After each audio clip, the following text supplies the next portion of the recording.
Are we starting? Councillor Cole? Councillor Cole, we're waiting for quorum. I would love to start with just Councillor Chang, yourself, and myself. I think we'd be pretty efficient, but unfortunately we have to wait for quorum.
Good morning, Councillor Robinson. You just saved this meeting.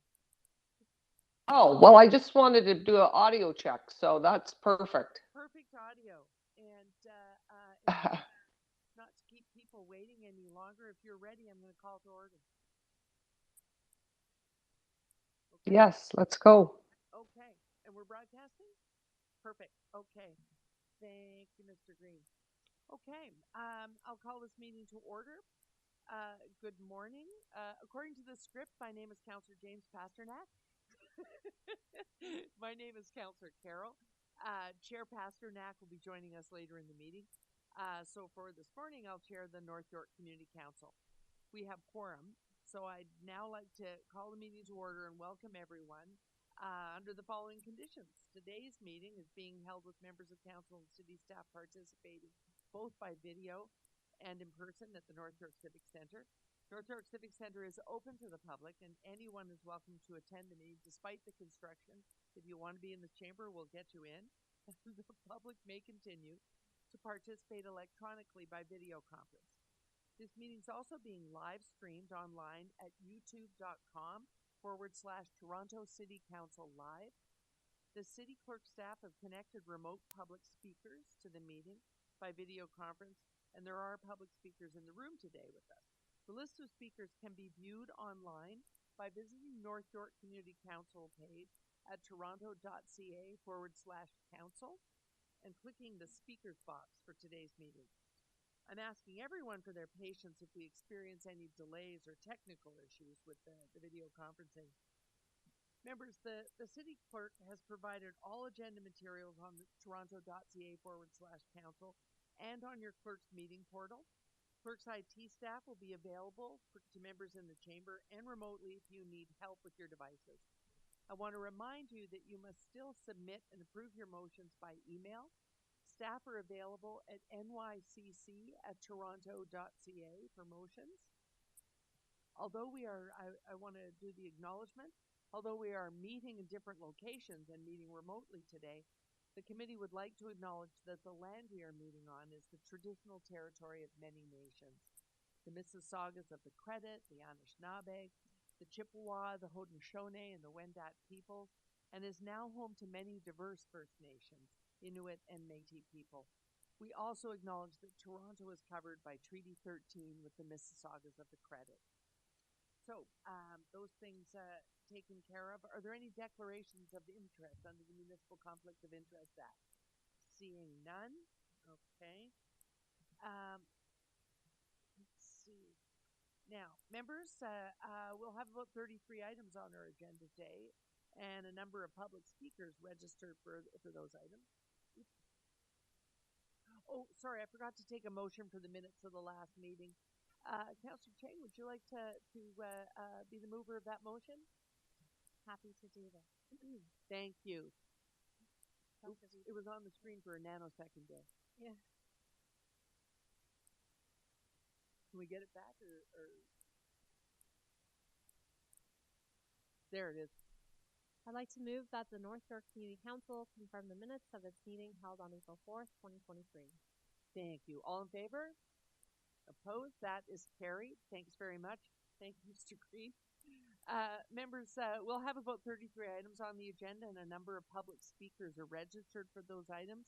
So let's review the agenda, starting with item 1, and I will let you know where they are held for speakers. Okay.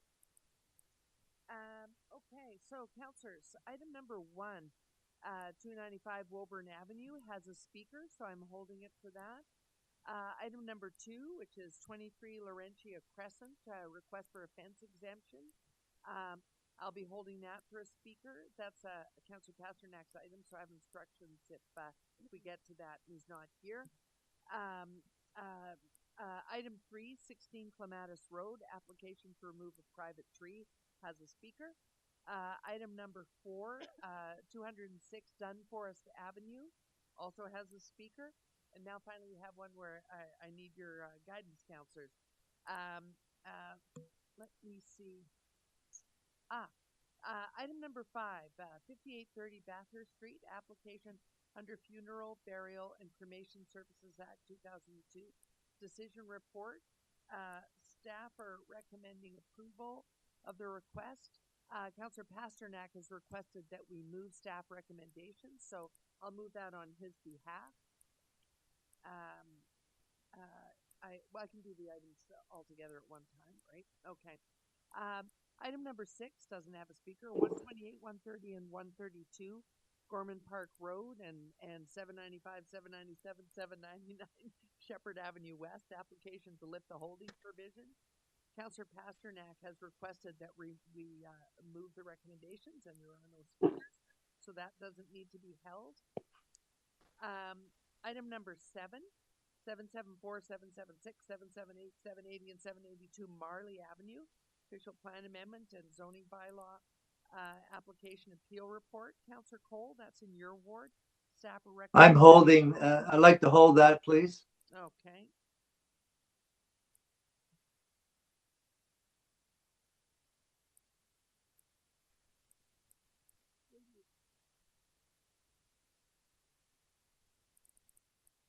Oh, okay. Okay. Councillors, just to eliminate confusion, Mr. Green is recommending that the ones we have instructions on, we move as we go along rather than as a bulk at the end. So if with your indulgence, we'll go back to item number 5, where Councillor Pasternak has told us we can go ahead and move the staff recommendations. All in favor of that motion?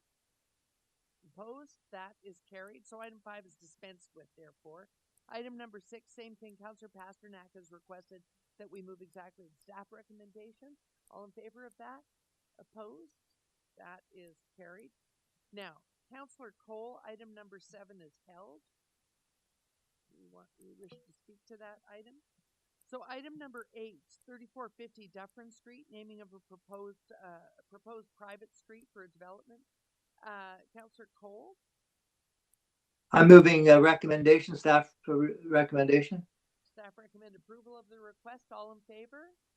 Opposed? That is carried. Thank you, Councillor Cole. Item number 9, 586 Eglinton Avenue East, zoning bylaw amendment and site plan control applications, has a speaker, so I'm going to hold that one. Item number 10 does not have a speaker. That is 2500 Don Mills Road, official plan and zoning amendment applications report. Staff recommend opposing the application. That's in my ward, so I will move staff recommendations. All in favor? Opposed? That is carried. Item 11 doesn't have a speaker. 5051 to 5061 Yonge Street, official plan and zoning amendment application appeal report. Staff recommend opposing. Councillor Cheng, that's in your ward. Move staff recommendations. All in favor of the staff recommendations? Opposed? That is carried. Thank you, Councillor Cheng. Item number 12 has a speaker. 27 Park Lane Circle residential demolition application. So we'll hold that, Councillor Robinson. Item number 13 does not. Avenue Road parking amendments. Councillor Cole. Staff I move staff recommendation. Okay, excellent. All in favor of staff recommendations? Opposed? That is carried. Okay, item 14, Rosewell Crescent parking amendments. Staff recommend banning parking on a stretch, et cetera, et cetera.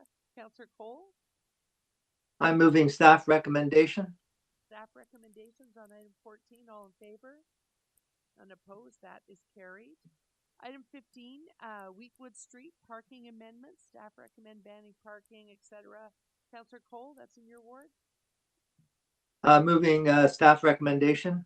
All in favor of the staff recommendations? Opposed? None opposed? That's carried. Item number 16, Dawlish Avenue, parking amendments. Staff recommend that standing be prohibited. Councillor Robinson, that's in your ward. I'm just gonna hold that one for another few minutes. I just want to check in with one party. Okay. We'll hold that Oh. down. Item number 17, Strathgowan Avenue, parking amendments. Councillor Robinson. That I can move. Staff recommendations. Okay. All in favor of staff recommendations? Opposed? Seeing none, that is carried. Number 18, this is Councillor Burnside, and I don't have instructions. Number 18 is Ranchdale Crescent parking amendments. Councillor Burnside. He's not with us today, but there are no speakers. The staff recommend that an existing stopping ban be replaced by a parking ban. With no instructions, I think we can go ahead. I'll move it. Okay, Councillor Cole is moving it on Councillor Burnside's behalf. All in favor? Opposed? That is carried. Staff recommendations. Number 19 is North York Boulevard, pay and display parking. Councillor Chang. I move staff recommendations. Okay. All in favor of the staff recommendations? Seeing none opposed, that is carried. Okay. Number 20 has a speaker, 19 Reiner Road, encroachment appeal. It has a number of speakers now, actually. Number 21, 56 Otter Crescent, request for a fence exemption to the Toronto Municipal Code. That one has a speaker, Councillor Cole, so I'm holding that one down. 22, 86 Wembley Road, request for a fence exemption. Councillor Cole also has a speaker. And number 23, 89 Dawlish Avenue, application for a fence exemption. That one has a speaker, Councillor Robinson, so we're holding that one. Number 24 does not. 11 Malabar Place is a request for a fence exemption. I don't have a speaker for this one. Councillor Robinson? Staff are providing options. Do you want to move an option? No, well, sure. I can move to approve it. I won't, Yeah, I can won't move. hold it to speak. I'll just ask to be recorded in the negative. Okay. Okay. So, councillors, that is number 24. If there are no other holds or questions of staff, I will simply ask for a recorded vote. Which one is it? This is number 24, 11 Malabar Place. Is it confused or brand? Well, this is an options report. So they give instructions if council chooses to deny the request, which are simple, and it also gives an option for approval. If approved, it's not approved for life. Yeah. So the councillor is moving the option to approve.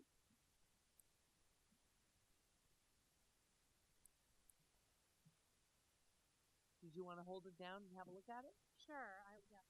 Okay, so we're going to hold that one for now, Councillor Robinson. Good morning, Councillor Burnside.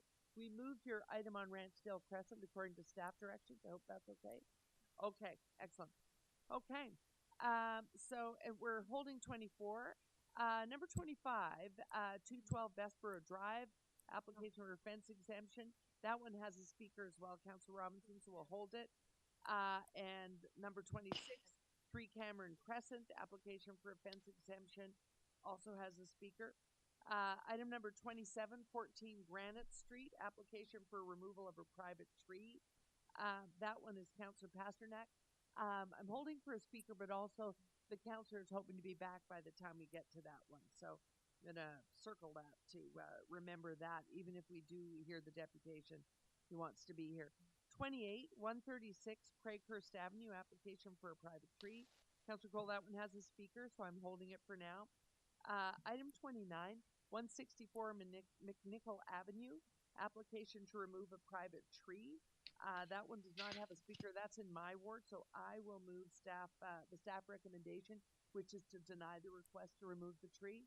All in favor of that? Opposed? Seeing none, that is carried. Number 30 is 817 Mount Pleasant Road, inclusion on the Heritage Register. And that one has speakers, Councillor Robinson, so we're going to hold it for you. And I have some added items that are already on Timis. We don't need to move the motion, which is number 31, appointment of public members to the Leaside Memorial Community Gardens. Councillor Robinson, staff recommends the appointments of Matthew Baker and Carolyn Yeah. Uyenio. Do you want to move that? Yes, I would like to move that. Thank you. Okay. All in favor? Opposed? That is carried. There you go, Councillor Robinson. And number 32 is Fairholme Avenue and Shermount Avenue, always stop control. This is a letter from Councillor Cole. Councillor Cole, just want to quickly. I'm moving the report This is to install the always stop. Yeah. Okay. So it's technically not a report. It's a piece of correspondence. You're proceeding with the always stop. Councillors in favor? Yes. Okay. All in favor? Opposed? That is carried. So council is recommending, according to the council's wishes. Is there a motion in the letter? I can't remember. Is it formally worded as a motion?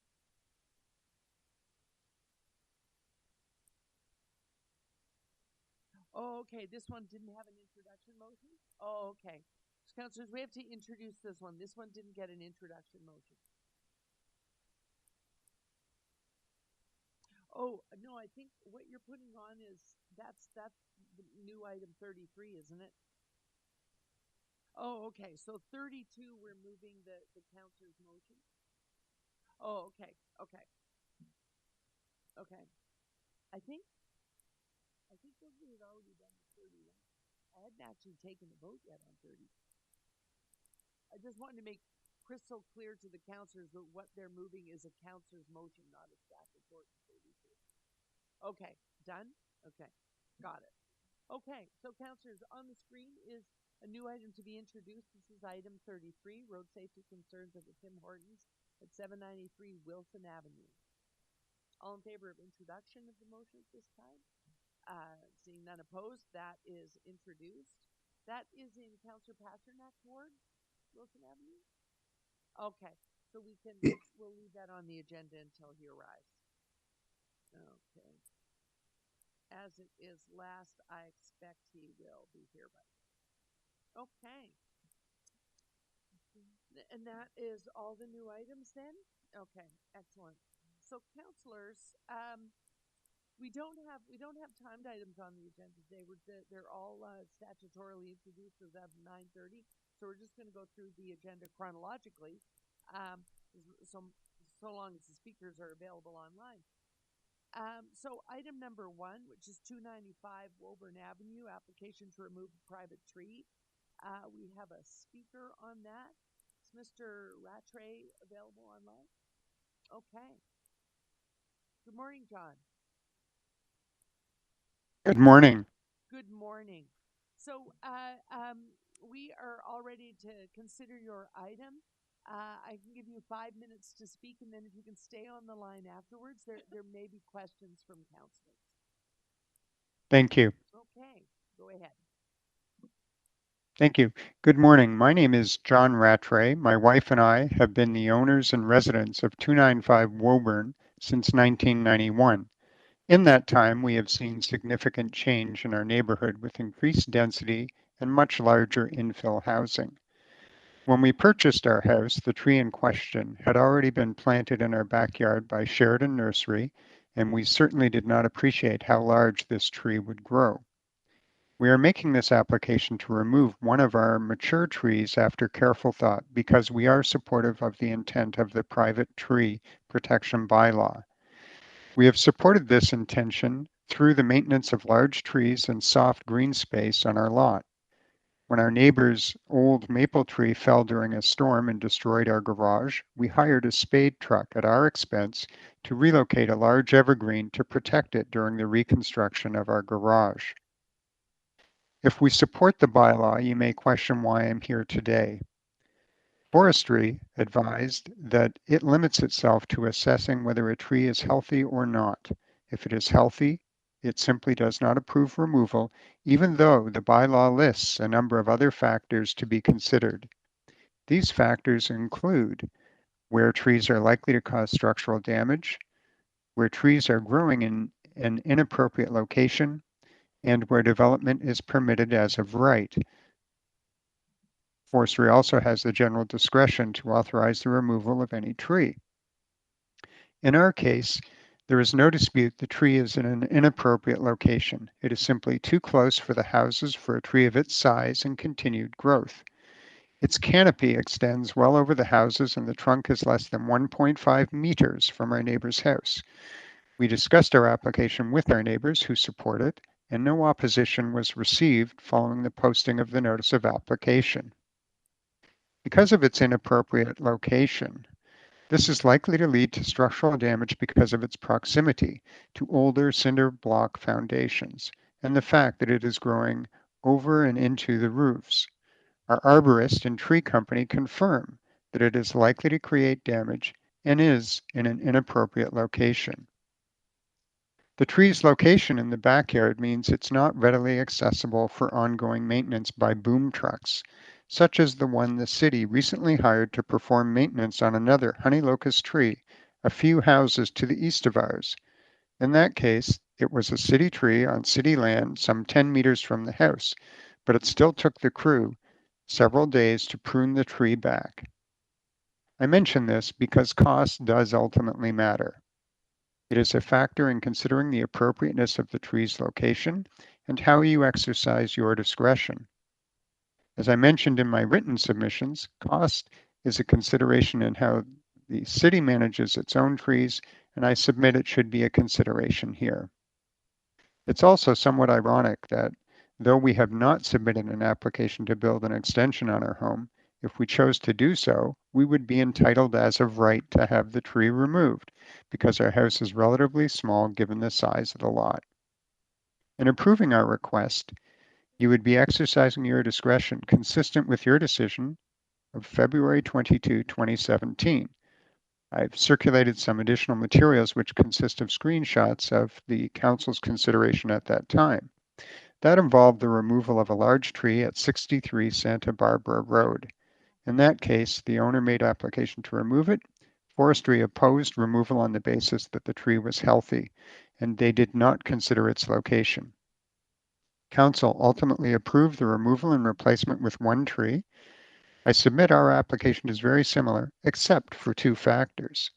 The Santa Barbara tree was readily accessible for maintenance from the front of the house, whereas ours is not. The Santa Barbara tree was several meters from the house, whereas ours is less than 1.5 meters from our neighbors. Council approved its removal and should, I submit, authorize the removal of ours. If you should approve the removal of our tree, I ask that you require payment for 1 or 2 replacement trees rather than 5 as requested by forestry. As I said earlier, we are doing our part as we have 7 mature trees on our lot and there is no room for a replacement tree to be planted in an appropriate location. In closing, I also want to acknowledge that the city staff and forestry were always professional and helpful in performing their duties. I thank you for your time and your consideration. Okay, thank you. Are there any questions of the deputy? Seeing none? Yes, I have, it's Councillor Cole. Go ahead. I have a question of the deputy. Mr. Mr. Rattray, so to sum up, the tree is in your backyard, right in your property? Mr. Rattray, Hello? still on the line? Oh, I guess he forgot and disconnected. Oh. Hello? Hello? One second. Mr. Rattray, are you Can you hear me? Yes, we can. I am here. Do you want to pose your question again, Councillor Cole? I heard the question. And yes, the tree is located in my property. Yes, and now the concern here is, again, that the trunk of the tree is going to basically cause potential damage to your neighbor's property. What about your property? It is now growing into the deck structure that was and has always been at the back of our house. And given that the roots of a tree typically extend the range of the canopy, and the canopy extends well over both houses' roofs, the roots are now adjacent to our foundation. Though I concede I did not rip out the deck and dig up down to the foundation to confirm that. And your neighbor next door, where it's 1.5 meters, he or she is in agreement with the removal of the tree? Yes, Councillor. Both neighbors on either side are in agreement. The neighbor who is closest to it is definitely in agreement, as the canopy is now extending well over their roof and house. And in higher winds, the branches actually will make contact with their roof. Okay, thank you, Mr. Rattray. Okay. I just have a question of staff. Yes, I'll move to questions of staff now. You can go ahead, Councillor Cole. Thank you, Madam Chair. In terms of replacement, our policy is usually to have, you cut down a healthy tree, you need to replace with 5 trees. Is that not correct? Through the chair, thank you. Yeah, that's our standard recommendation. A motion to amend that could make that number variable. Now, in this case here, the homeowner is saying he has already 7 trees on their property and doesn't have room for 5 trees. Is it our policy to allow these replacement trees to be planted somewhere else in the city? Yes, there is the alternate motion language that we provide in our report refers to a combination of actual trees and cash in lieu. To some extent, that's at forestry's discretion after a decision from council. We won't ask for trees to be planted in inappropriate locations, and it may be that all of the compensation trees have to be provided as cash in lieu. In that instance, that cash is added to forestry's planting coffers, and planting efforts on road allowances and parklands and naturalization, et cetera, receive that benefit. Okay, thank you. Thanks, Councillor Cole. Are there any other questions of staff? Seeing none, I'll move to speakers. Councillor Cole, did you want to speak first? I expect you have a... Yes, as you can see, Mr. Rattray's presentation is a very thoughtful one. Again, considering the proximity to his property and the neighbor's property, and the potential for damage, whether it be the roots or the branches, and the fact that he already has 7 trees on the property. It's not a big property. I would move that we allow the removal of the tree subject to the replacement of 5 trees in cooperation with our Parks and Forestry, that those 5 replacement trees be planted at the discretion of Parks and Forestry, or perhaps with the use of cash in lieu rather than planting. So leave it up to the discretion of staff. So I'm moving Right. For the removal of the tree with those conditions. Right. So the motion that staff are using here is the one included in the body of the report for this option.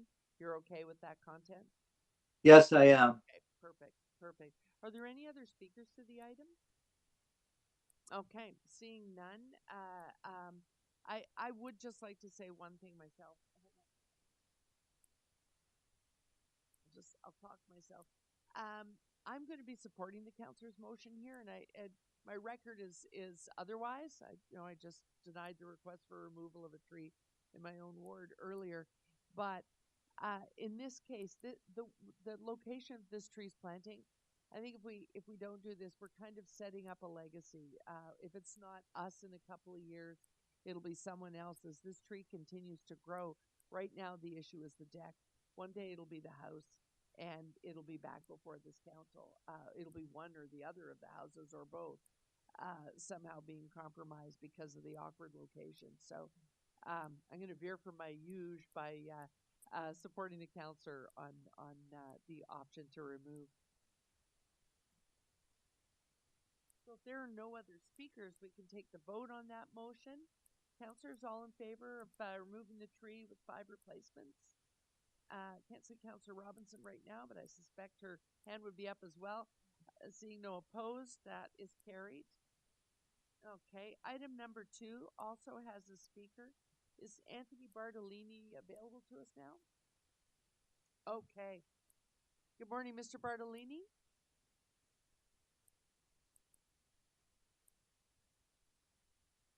Hello, Mr. Bartolini? Oh, okay. Hello? Good Sorry morning. about that. I was just muted. No problem. Good morning, Mr. Bartolini. So we're ready to deal with your item. I can give you 5 minutes to speak, and if you could stay on the line after in case there are questions from councillors. Perfect. Thank you. Yes, I would like to introduce myself. My name is Anthony Bartolini. I'm representing my clients on this file as their agent. For this specific application, we are proposing a minor alteration to the fence bylaw by proposing a Sorry, Juliet style. Mr. Bartolini, I have to interrupt, and I'm really sorry about this. I need to confer with the clerk. I've just noticed now on your item, Councillor Pasternak, your local councillor is not here this morning. He's attending a funeral, and he has left instructions that he advises that we move a motion to defer this item to the next meeting. Would you prefer to speak at that meeting?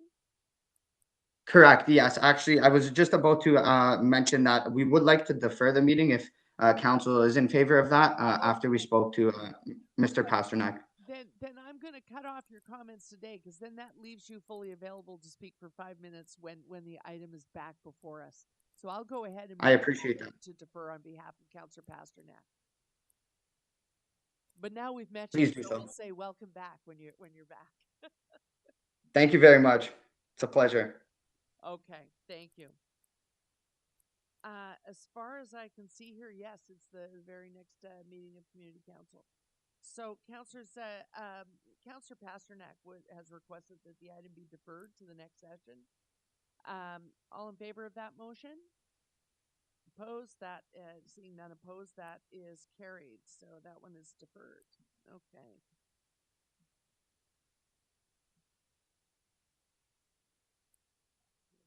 So, councillors, item number 3, 16 Clematis Road, application to remove a private tree. We have a speaker on this item as well. Maricar Alfano Tellieri. I got that right? Hi, good morning. Good morning. How badly did I mess up your name? I actually missed it. I was trying to unmute myself, but that's fine. Okay. Well, I can, this is Councillor Carroll, so we can give you 5 minutes to speak, and then if you could stay on the line after so that we can ask you questions. Great, thank you. Ahead. Thanks, Councillor Carroll. I appreciate your time. So I live at 16 Clematis. We've been living here since about 2013. At that time, there was the ice storm, and we have our backyard is towards another backyard, and we are semi-detached houses. I have 2 huge maple leaf trees that tower over our houses. A couple of the trees in our neighborhood had fallen during that storm. Since then, I've been like traumatized, but so every storm, I just watch the trees sway. In any regards, we're just concerned for other damage in our neighborhood, in our backyard, and to our house, and bodily harm, as I have 2 children, 2 dogs. Our neighbors have a few children. A few of the branches have fallen during recent windstorms. I do have a video where there is a hole. We took a drone to go up the tree to see a hole because we had seen a family of, they take turns every season. There's either a family of raccoons or a family of squirrels that have laid nests up there. Oh, sorry. So I do want to share a video if possible. Yeah, if it's a short one, you can as part of your 5 minutes, but I don't know if we have sharing capability right now. Oh, okay. Yeah, we do. I'm just going to stop your clock for a second because audio visual is trying to figure it out. Thank you so much. I appreciate it. I see a share button here. Okay, you can go ahead and share now.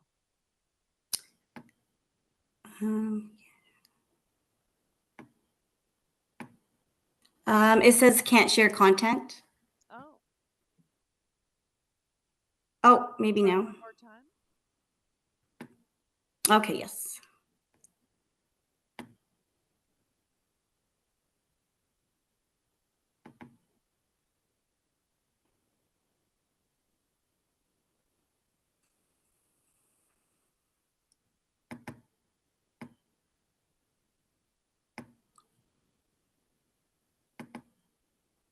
Can you see?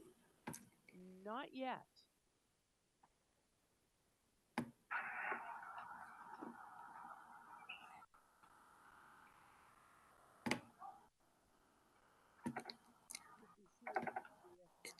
Okay. And now? Wait a minute, the screen is changing. Oh, here it comes. Is starting to share content. It is coming.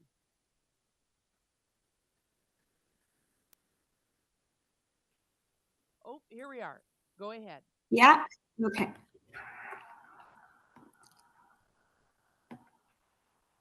So there is that hole making it hollow, I feel.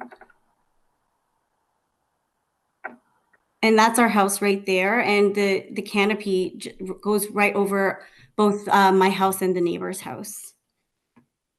Were you able to see that, Councillor? Sorry. Hang on a second. In order to see it, what am I looking at on here? Is this CMP? So why isn't it showing there?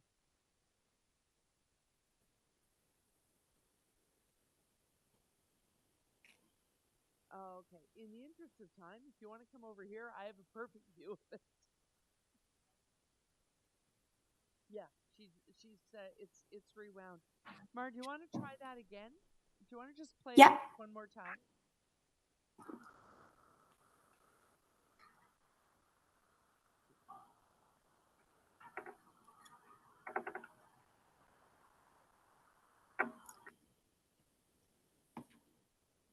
Were you able to see that? We are. Okay. Okay. I had counselors come over to my desk, so they did get a chance to look at it. So you can go ahead with your. Okay. Okay. Don't know how to. We can hear you now, and the image has gone away. So you can just proceed with your comment. Oh, okay. Okay. So essentially, we're just worried that it is now an unhealthy tree. We do have branches falling once in a while in our backyard. Again, we have like 2 children and 2 dogs that are back there often along with my husband. With the recent windstorms, there have been in our ward a lot of trees that have fallen. So we're just nervous about the damage to us. Also structural damage as the canopy goes over our houses, and we're worried about the roots that might eventually go towards our house. Okay. Are those your comments? That's all. Okay. Hang on in case there are questions. I have questions, but I'll first ask My fellow councillors, are there any questions for the deputant? Okay. On the clock on myself. So if I can ask, has there been any previous maintenance done on the tree? Branch trimming, pruning?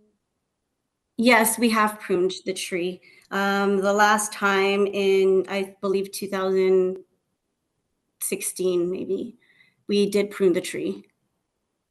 Okay. Because the reason I ask is it has been a challenge in the whole complex that, I know Yeah, years ago it was recommended that pruning be done throughout the complex, and I don't know that right. that was ever undertaken by the owners. But you've just Oh, we definitely have because it's way too large. Yeah. yeah. Okay. That was my only question. I'm going to be asking questions of staff, and I have no more from my fellow councillors. So thank you so much. Thank you. I appreciate it. Okay. Councillors, are there any questions of staff other than myself? Okay. Let me time myself. Mr. Bostock, do you want to comment on the drone video? Were you able to see it from where you were sitting? Through the chair. No, I wasn't, but it was submitted to us previously. Oh, okay. And I offline, I emailed it to the clerk's NYCC account. I'm not sure if it went through. So I have seen it. It doesn't change our assessment of the tree as being healthy.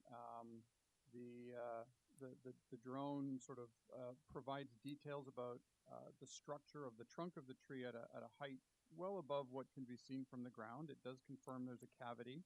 I have no trouble believing that raccoons and squirrels could easily get in and out of that. Yeah. However, it doesn't, the cavity appears to be, based on our own photos, the arborist report photos, and the drone video, the cavity appears to be confined to one side of the stem. It's a relatively large and robust, thick stem. And the area around the cavity doesn't appear to be, it appears to have good strength and good good stability.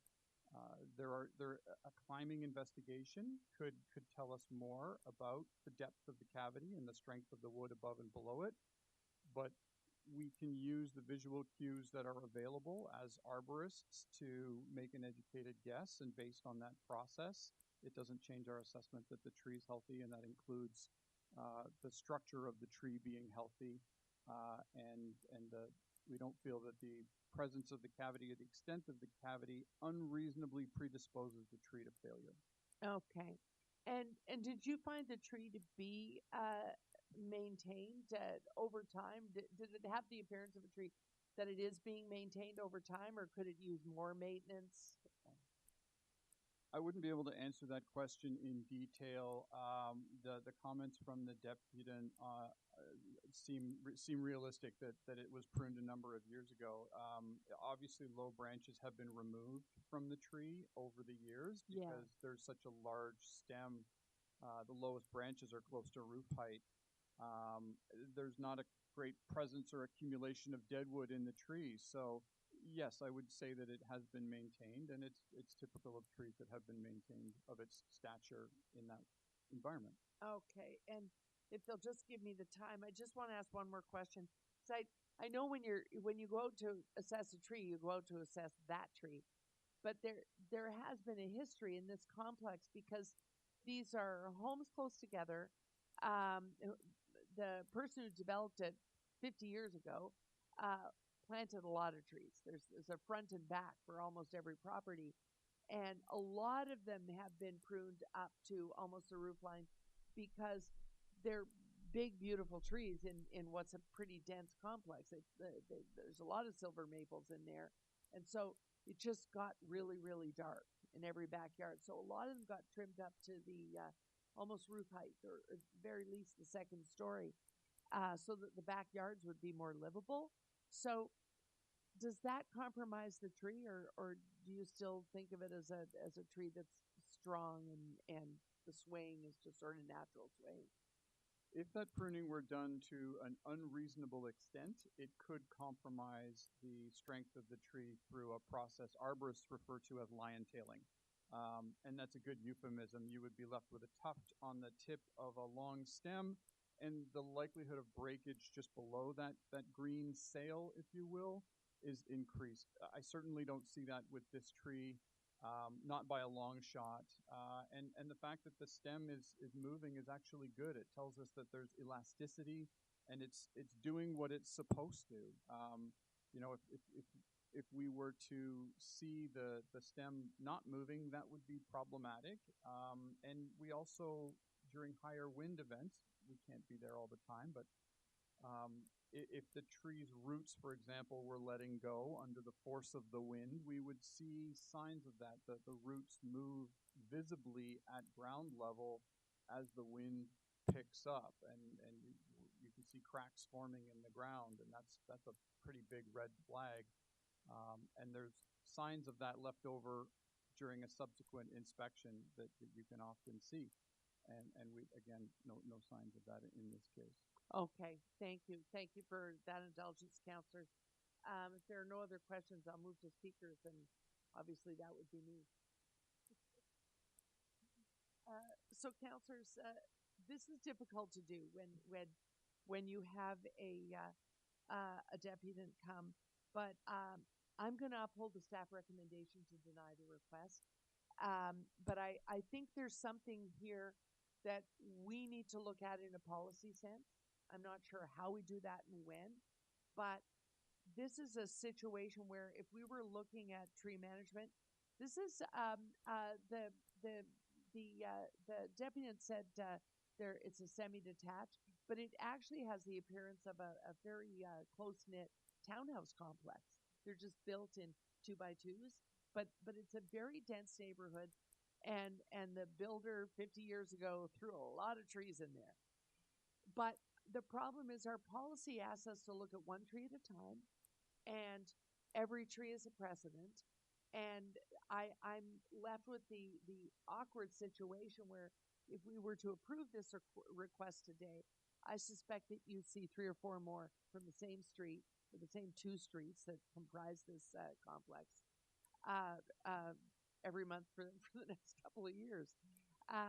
What our tree policy doesn't have for us is, what do you do when you have this situation where the builder sort of overplanted and now they're mature and we got to figure out a management plan for the whole complex? We don't have that in our policy, but I really think we ought to have. As we build intensified neighborhoods, we ought to have a way to go back and revisit. It just doesn't exist in policy.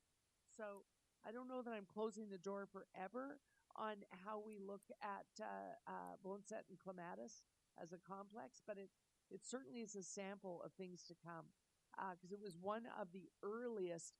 I was taken to look at the show homes in this complex at the age of 10, because they had these new things called condominiums, and that's like the earliest amongst them. Shepways and Clematis were the first in North York townhouse condominiums.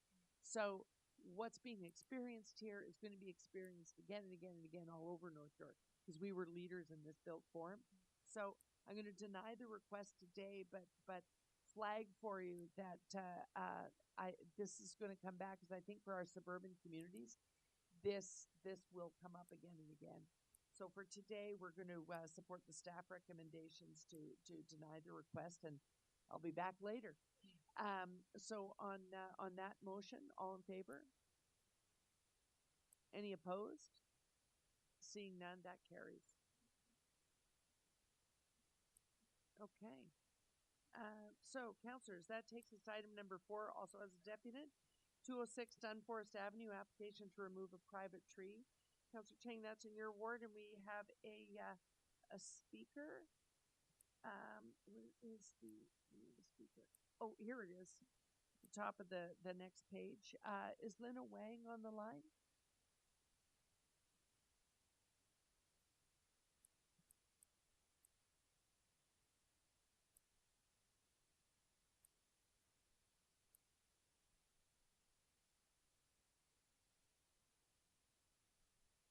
Nope.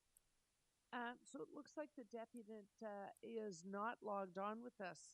Councillor Chang, how would you like to proceed? I'd like to go with staff recommendation. Okay. Staff recommendation is denied the request to remove the tree. All in favor? Opposed? That is carried. Okay. 5 and 6 we've dealt with. 7 was held down. Councillor Cole, that's 774 through 782 Marlee Avenue. Staff recommend opposing the application at the OLT. Did you have questions of staff? No, I just have an amendment. Oh, okay. Are there any questions of staff on this application? Seeing none, you can go ahead. Yeah, if they can put up my amendment, essentially what's it asking for is for the city plan. Here, Is it up? here you go. Yeah, request chief planner, executive director of planning, and consulate to the clerks of the city to include a notice on city planning development at all these houses on Marlee that the application has been appealed to the Ontario Land Tribunal and include the contact information for the tribunal. As you know, I've been asking for this for a long time because it's very routine now that applications, even like in this case here, we haven't even had a public meeting. And they go on directly to the Ontario provincial government for approval. So this one went directly after the 90 days or so, went to the provincial government for approval, bypassing even a community meeting. So the community has no idea that this has gone to appeal. And because they never even got notice of any meeting. So all they have is the sign up. And this is very challenging because this is now routine. They're basically saying, we don't care what the city says, the community says, they go directly to the tribunal. And so this is the only way we have of notifying people that this application for development has gone to the provincial government. And this is very challenging, especially in this corridor here at Marlee, because I have, I don't know, I can't keep track anymore. Maybe on Marlee and Lawrence down to Eglinton, I have maybe 10 applications with condos going up at every corner, every site. And this one here is a very bizarre application, let me say. If you look at it, but I don't want to get into the details about how bizarre this is, because it is not it's not assembled properly. There's property in the back that they don't own. They don't own the corner. But anyways, that's besides the point. I just want to try and find a way of letting the community know that this has been appealed to the provincial government. And the ironic thing is, I have developments in the heart of our Jewish heritage area on Bathurst Street. And I have one in Glencairn and Bathurst where it's right next to Bialik School. It's a condo that's up, and there's a big giant sign on the planning department's application saying there's no room in the Catholic schools if you want to basically apply to the Catholic school. This is on the application right in the heart of the Jewish community. So, I mean, there's lots of room in the Jewish day schools, but I don't know how many students would go to the Catholic school here in the heart of Glencairn and Bathurst. Anyways, but so the Catholic school board, the public school board puts up their giant signs, yet we, the city of Toronto, don't inform the local residents that these applications have been appealed to the provincial government's Ontario Land Tribunal. So I think we've got to start to do that all over the city to let our residents know, because they have no other way of knowing that these have gone to appeal, and they're not in the hands of the city council anymore, or our planning staff even, and we have to go to the tribunal and negotiate or whatever it is. And so I support staff opposing this application at the tribunal, and I support that part of it, but I just want to ensure that the local residents understand where this application is right now in the process. So that's why I'm asking for some kind of notice on the planning billboards that go up that this has gone to the Ontario Land Tribunal, and that's what I'm moving as an amendment. Thank you. Okay. So, Councillor Cole, I was going to ask you a question, but I understand you have a revision of that motion that is the very thing I was going to ask you a question about, which was, would affixing some sort of notice sticker to the already constructed development sign suffice? I understand that your motion has been revised so that already that is what we'd be moving. Do you want to read out that motion again so that that just makes it? Oh, I thought the revised one was up. Yeah, sorry. It was just request the chief planner, executive director of planning, consultation of the city clerk to require the applicant to include a notice to the city planning department's the development sign at 774 to 778 Marlee to indicate that the application has been appealed to the Ontario Land Tribunal, and to include that information for, okay? So what you're moving is that we have to make that clear on the existing sign. Okay. Yes. I will just ask, I'm just going to ask clerks if this is in order, because I know that you have previously moved a motion that we should be doing this universally. We don't have to wait for that to be addressed by staff, do we? We can do this one of site specific. Okay. Okay. Are there any speakers to that motion? Seeing none, all in favor of Councillor Cole's motion? Seeing none opposed, that carries. On the item itself, the instructions to staff for the hearing, all in favor? Opposed, that is carried. Thank you. Okay. That brings us to item number 9 in Councillor Robinson's ward. And we have a speaker, Mr. Cattell. Is Jeff Cattell with us this morning? I see a thumbs up already. How's your audio working this morning, Jeff? Hello? Oh, it's working perfectly. Good morning. Okay, great. Mr. Cattell, you know these rules well. You have 5 minutes, and if you stay on the line, there may be questions afterwards. Of course. Thank you for the opportunity to speak to Community Council this morning about this application, which, by the way, is not exactly located in the Leaside residential area, because we're east of Bayview, whereas this is a little bit west of Bayview. It's at Hoyle. But the point is, it's in the Bayview focus area and the Yonge Eglinton secondary plan, and it's part of the changes that were introduced by the Ford government, overriding the city's council's approval of the Yonge Eglinton plan. So the application is very relevant to the other sites in the area, including the Bayview Broadway sites, which are currently under 3 applications that came out of the blue for 25-story, 30-story developments in areas that the city thought was mid-rise.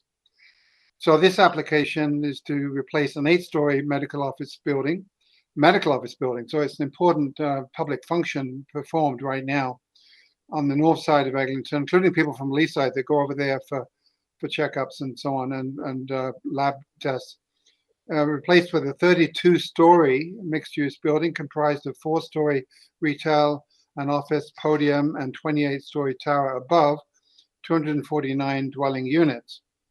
The LRA has undertaken a review of the application as well as the city's staff report, and have several comments.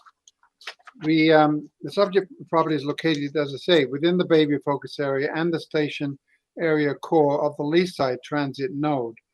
While the province amended OP Amendment 405 to allow buildings between 20 and 35 stories to be considered within the Bayview focus area, it appears the intent of this policy is that buildings at the upper end of this range be in close proximity to the LRT station.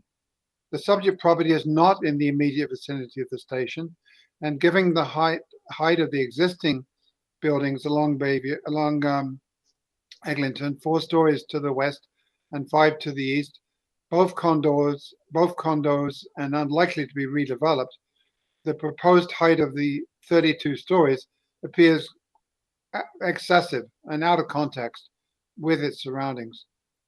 Secondly, the version of OP Amendment 405 adopted by City Council proposed a maximum height of 14 to 16 stories for the subject property. While the province deleted map 2115 in approving 405, the proposed building's height is over twice what the city felt in this was appropriate for this location. And then the FSI, 13.17, which is far in excess of other developments recently approved in the vicinity. This is in conjunction with the proposed height, suggests that the scale and mass of the proposal is well excessive and out of context.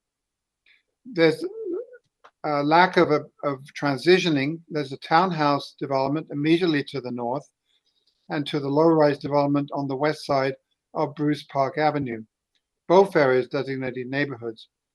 This lack of transitioning would have an impact on privacy, daylight, sky view, sunlight shadow for both these residential areas and the nearby public realm, public park. Then obviously community services and facilities, the neighborhood schools are a critical component. Then they're already in very tight supply. Affordable housing, it's not clear how it's going to help with affordable housing.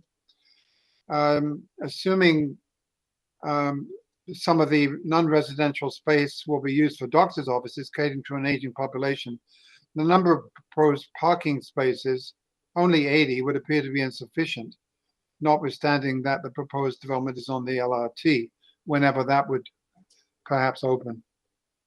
Although a servicing report has been submitted as part of the application, the question is whether, given the other significant proposals under consideration, the cumulative impact of the developments in this area has been considered appropriately, or just the individual impact of one application. In conclusion, the LRA is of the opinion that the proposed building is excessively tall and its mass is not in keeping with its context. As such, we strongly support the staff report with its recommendation that council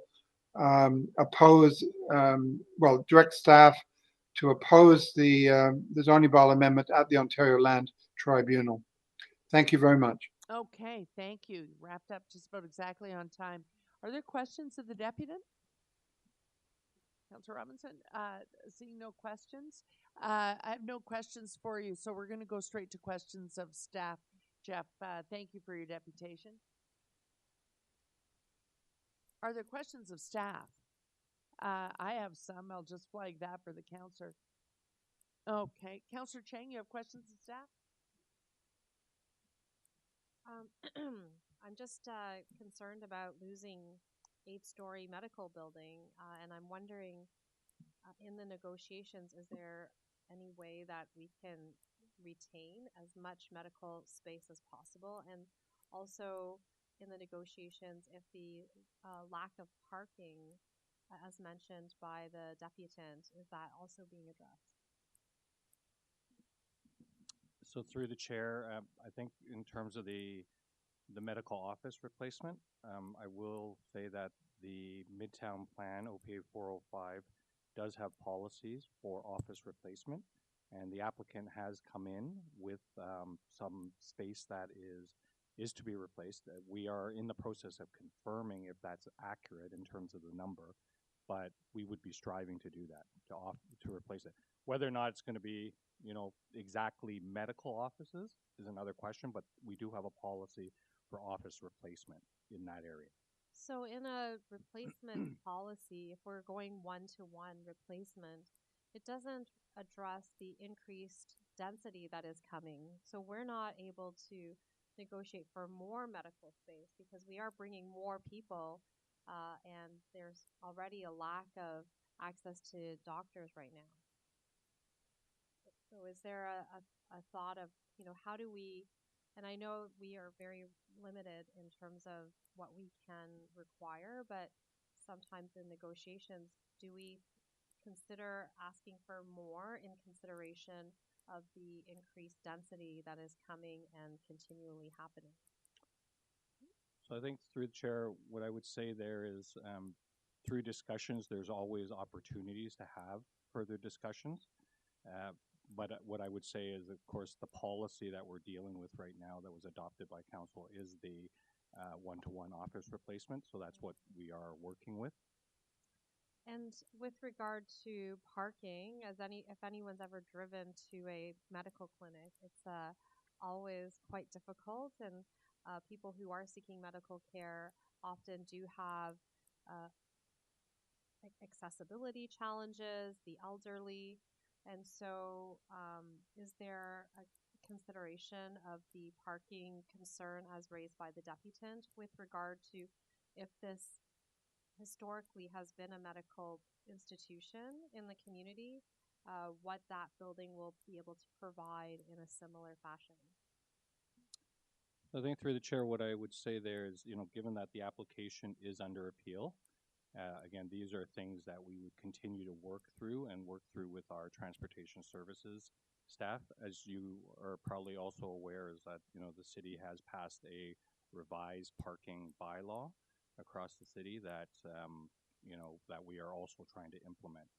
But certainly take your point about these uses and needing additional parking. So how many parking spaces are there right now for the medical facility?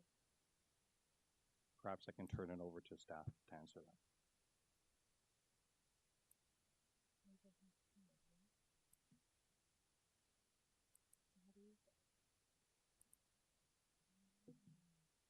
Through the chair, that particular number we don't have on hand, but we can certainly look into it. Okay, great. Thank you.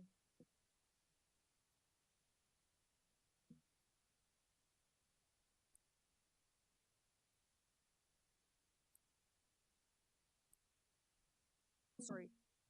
I'm just looking at where this is. It's kind of awkward because this site is mid-block, and hence the high FSI. They basically want to fill the lot. But I just wanted to flag this because Jeff in his deputation said it's at Hoyle, but that's on the south side of the street. On this north side of the street, I know it pretty well because the building next door is where my daughter's pediatrician was, and it was hard to park then and hard to get at. In this little stretch up the hill from the metro, north side of the street, is there an approach being taken in all of the sites to figure out access and egress and how we expect people to get in and out of parking here? Because this means, and they may already be applications in process or approved. There's been a lot of interest in this little strip because it was this small little low density medical office complex of 3 buildings, and here it is right next to the Bayview station, and at this point the LRT is underground, and so they're using maximum density types of principles. But that leaves us with a dilemma there because there's one side street at Bruce Park. What's the parking approach you're trying to achieve for all 3 of these little sites that are crammed in between the grocery store and the street at the top of the hill? So through the chair, I would suspect with this application and the sites to the east and the west, immediately to the east and the west, access would be taken first off of Bruce Park, and then there is an existing laneway that traverses the property now that provides access to the existing office building now.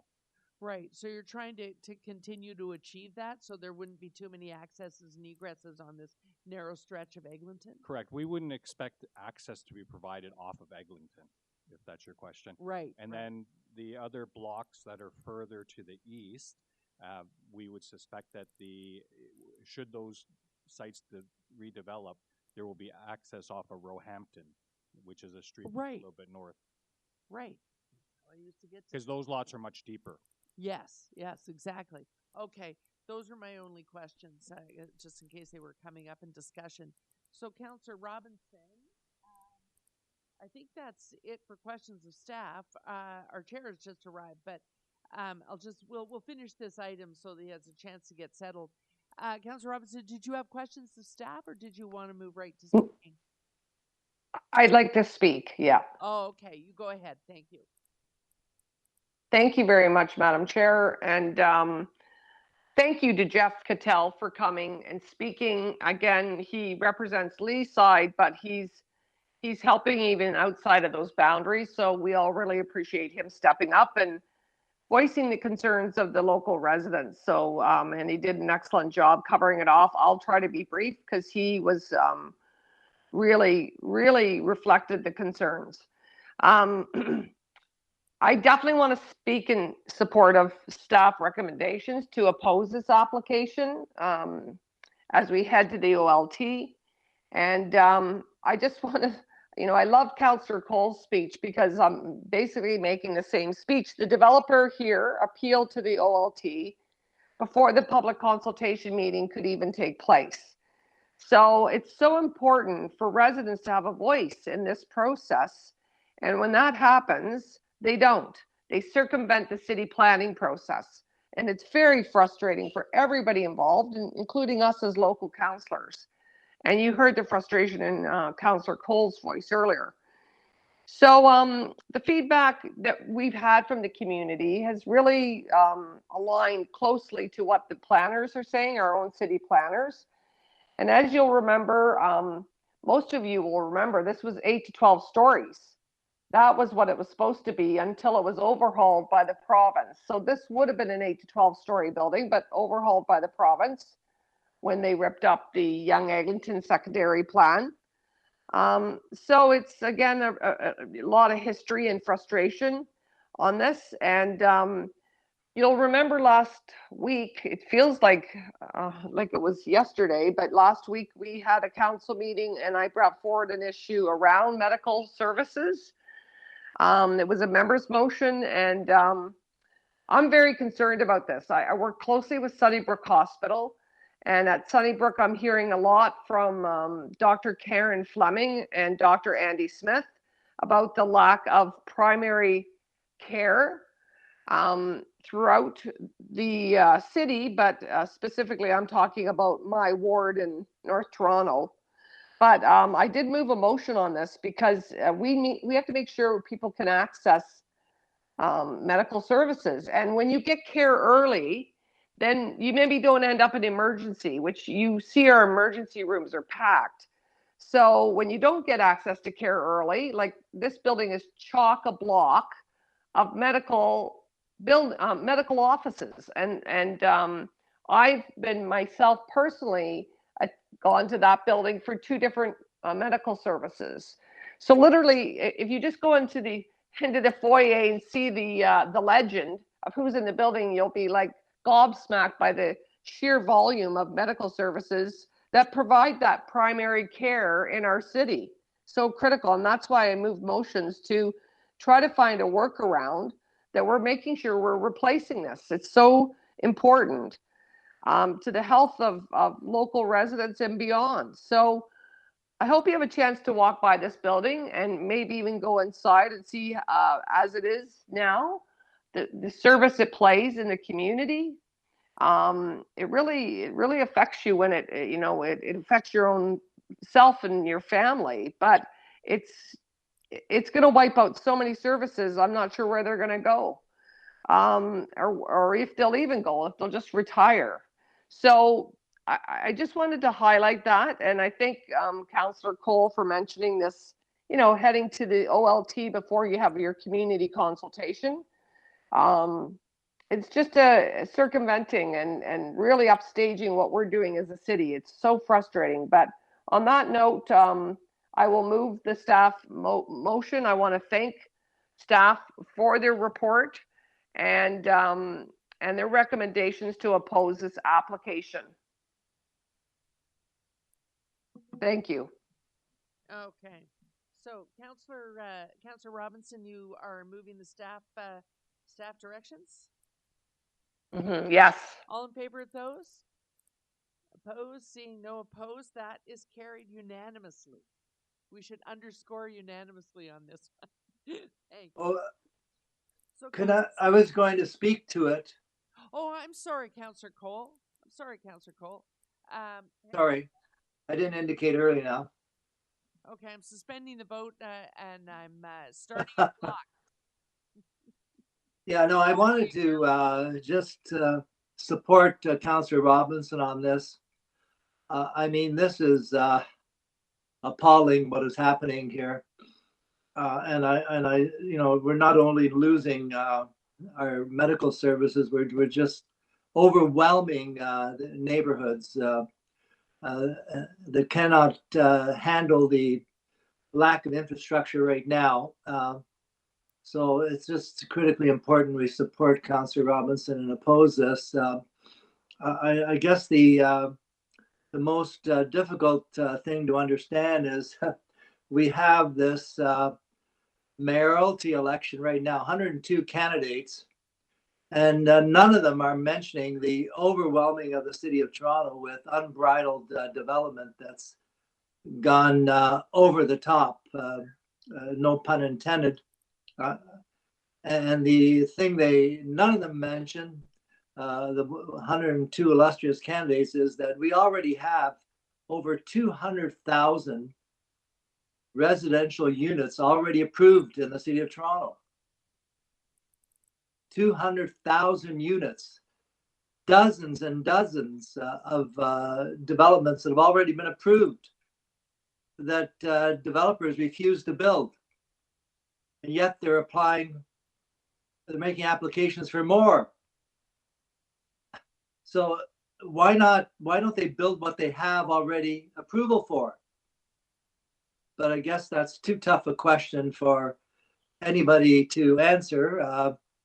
But this is the irony of everything that's going on in the city is, you know, we all know we already have more construction cranes in the sky than all North American cities combined, including Mexico. Over 420 cranes in the sky. And they're asking for more and more every meeting of community councils.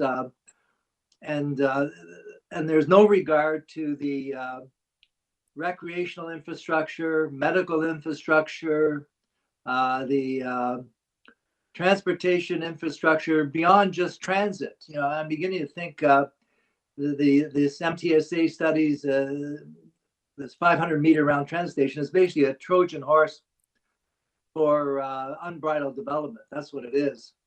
So, and we are just unable to basically understand the impact of this, what it's going to be on the city. And as Mr. Keitel mentioned, affordable housing, that word doesn't exist in the vocabulary of this new development craze, because they took away the inclusionary zoning we had proposed in the city. Then, there's my dog barking. Okay, anyways, I'm gonna have to quit. Okay, yes. But anyways, they don't include. Yes. Okay. Councillor Pasternak wants to know who let the dog out. So, councillors, I'm going to take that vote again. I don't think I have any other speakers. All in favor of staff recommendation? Opposed? Seeing none, that is carried. Thank you. Councillor Pasternak is taking over. There's your annotated.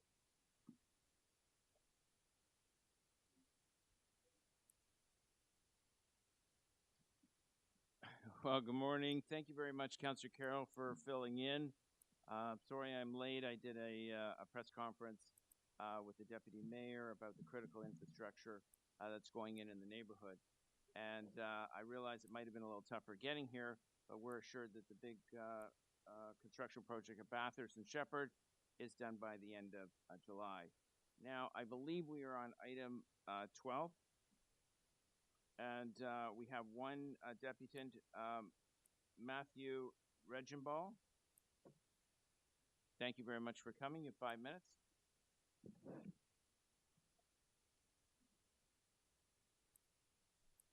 So on item 12, 27 Park Lane Circle residential demolition application.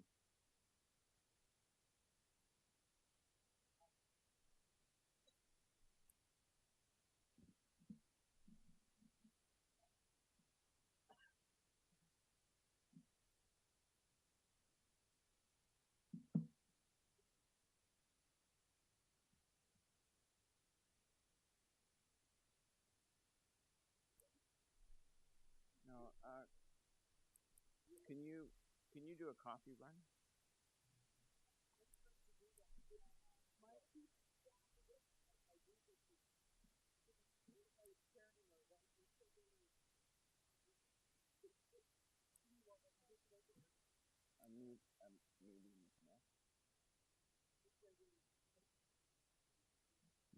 I think I better start the clock over.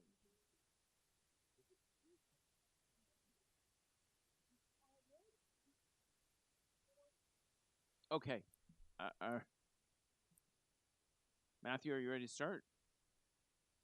Okay, let's go.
Mr. Chair. Yes, Councillor Robinson. Yeah, I just want to bring to your attention. So Michael and I cannot hear the speaker. We can hear you, like you and your the counselors, if they're speaking into their mics, but we're not hearing the podium microphone. You can't hear the deputants. Exactly. We can hear you perfectly, but not the deputants. Yeah, so exactly. This hasn't started. Has that been a problem all morning? No, because they've been virtual. Is he in the chamber? He is, but he hasn't started yet. Oh, okay. You're waiting for him. Well, then maybe that's why. But the clock's at 2 minutes. Well, I keep trying to start it. Yeah. Okay. Sorry about that. I constantly think we're okay. That now I can hear. Now I can hear. There was just a big gap. Just like the Olympics, 3 false starts and it's over. Anyway, thank you very much for coming. You have 5 minutes. Thank you. My apologies for the technical difficulties. You don't have to apologize. I'm here on behalf of my client at 27 Park Lane. I'm Matthew Regenball, the landscape architect and the arborist on the file. We've been working with the client as well as the rest of the design team to design their new home at this location. They are requesting a demolition permit prior to the building permit application submission. We have currently gone through the zoning application as well as a minor variance application and have received recently, which was on May the 4th, the decision letter to approve and to move forward with the design and more details with some minor conditions based off of that minor variance. Our client has written a letter to the councillor back in April as well, which we're displaying on the screen, which described some incidents that they've had with vandalism on site, as well as some evidence of squatters. The door has been broken open numerous times, as well as some broken windows and some flooding in the basement from a sump pump being unplugged and some taps being left on. And they're requesting the demolition to happen and a permit be released in order to minimize future damages and vandalism, as well as potential injury. Also, with some of the building permit requirements, where the existing house is, just one second.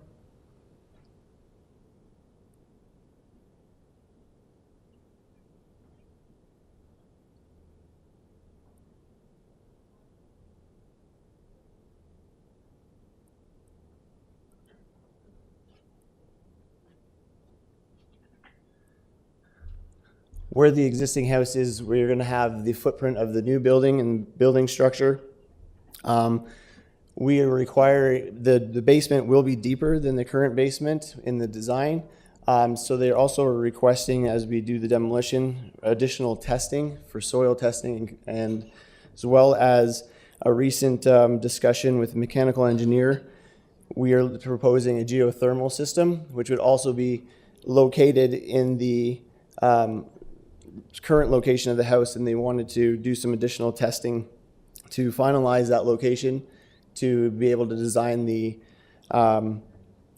mechanical room and the location for that geothermal system in that area. The trees, as you can see on the drawing, there is a significant amount of trees on site, and we are working closely with the owner as well as the other disciplines to preserve these trees, as many as possible. We have some photos.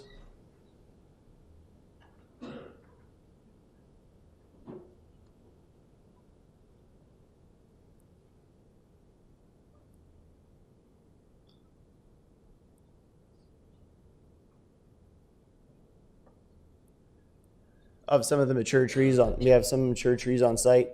They do want to keep that that feel and that look. And with those trees, we're going to have some larger tree protection zones, which will hinder some of the access to the site after the construction is started. So we are also proposing to do some additional landscaping now, which will allow for the house to be built in front of that. We're preserving the pool and want to do some reconditioning of the pool at this time with some of our landscaping, so that once the construction starts and the building permit is issued, we won't have to have machine access within those tree protection zones and helping to preserve those trees.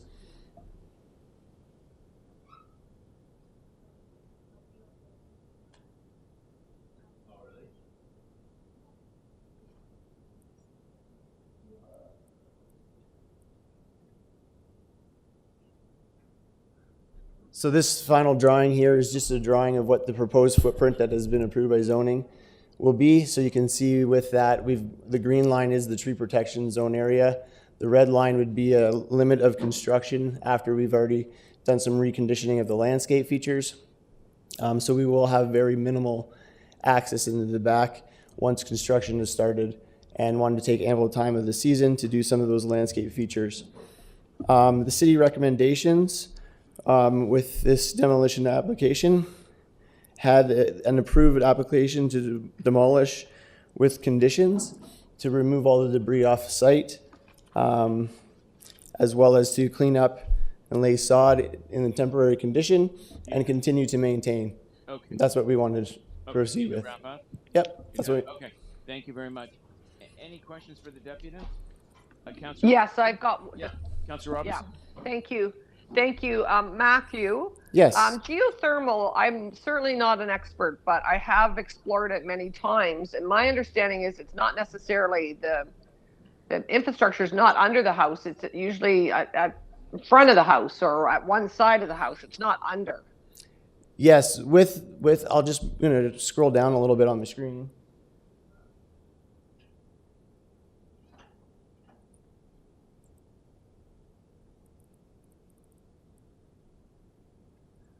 With the size and the footprint of the house and the driveway, and the location of the existing trees, we've kind of studied the location of where we would drill for the geothermal, and we've determined that under the house is the best opportunity for this one, with access to the mechanical room through the basement, because they do want to do the preservation of the landscape and the current trees that are around there.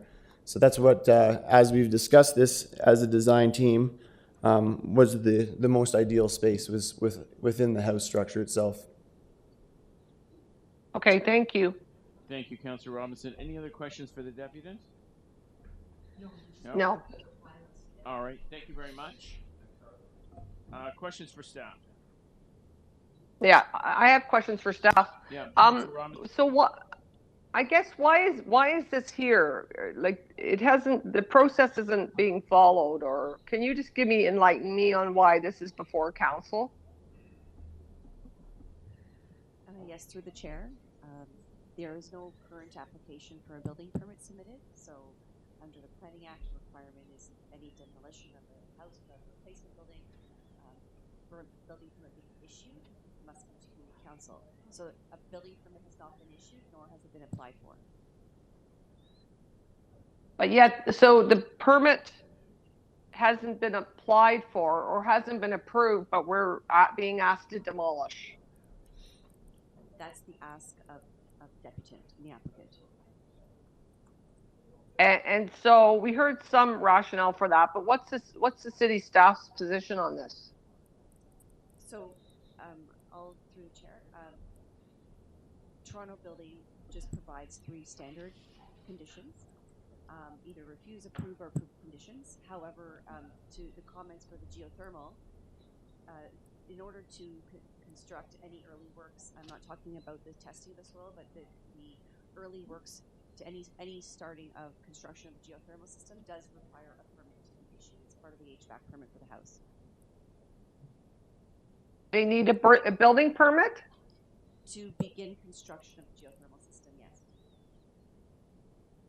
Not a demolition permit. Oh. It's clear, a building permit. A building permit to do the geothermal work, but they don't have a building permit. So right. Okay. To do the geothermal construction. So I know, I think the deputy mentioned something about the testing of the soil. I'm not familiar of that process, but in order to construct any part of the geothermal system, they will require a building permit. Okay. So do you have anything more you can share with council on this so we understand why it's before us? Yes, just the security issue was one of the main concerns of our client. The geothermal itself, we would not do any construction of the geothermal until we received the building permit. However, the testing of the soil for the locations of both the geothermal as well as the structural. I'm sorry, are you city staff? Me? No. Well, then what are you answering for? I don't... Oh, I'm sorry, I thought... No, I apologize. But the deputations are over. City staff, I think the question was for you, wasn't it? Actually, it wasn't. Yes. Okay, sorry, can you repeat the question then? Yeah, Councillor Robinson, could you repeat the question? There's a little confusion here. Yeah, I'm simply asking city staff why this is before us and what your position is on it, because you're handling the file. Yes, so through the chair, I did reach, so Toronto Building does not write our opinion on whether it should go forward or not. However, I did encourage the applicant strongly to reach out to the councillor to ensure that this would be supported before bringing it to council, as it is, as in my experience, community council has never approved demolition without a replacement building permit, except for one instance, and that was, and I forget the address, with the Sherman home. Okay. Yes. Well, that's okay. So, Councillor Robinson, is anything else, or? No, nothing else, because I'm not getting a clear answer. So Councillor Carroll is going to try and wrestle some answers. Okay. Okay. So Councillor. Okay. Great. So can I ask a question? Are we in a new sort of world here? This is in the preliminary phases of a zoning review application, which is why there is so much detail about what is going to happen in the future. You as staff know a lot of detail about what is going to happen here in the future. Sounds like you've given a lot of advice, and yet we have this new development process where they can have a lot of opportunity to have informal review, preliminary review, and then finally they file their application. We get a long way along, and so we already know that we really need to do this demolition if we're going to protect trees and do geothermal and all the complexities of this site. Is the main culprit here that we do a lot of preliminary discussion now, more than we did in the past? Okay, through the chair. So typically not for new houses. The building permit application is submitted, and if revisions need to be made, they can submit resubmission drawings after discussion and revise the drawings as necessary. There is an outstanding, and I don't know, maybe the deputy can answer, but there is an outstanding, one of the conditions for a committee of adjustment was to submit an application to Parks, Forestry, and Recreation with respect to the trees. I'm not aware that that has been achieved yet. It may have been. I'm not aware if that has been submitted yet, but there's no building permit application for us to review yet to provide that preliminary consultation. Right.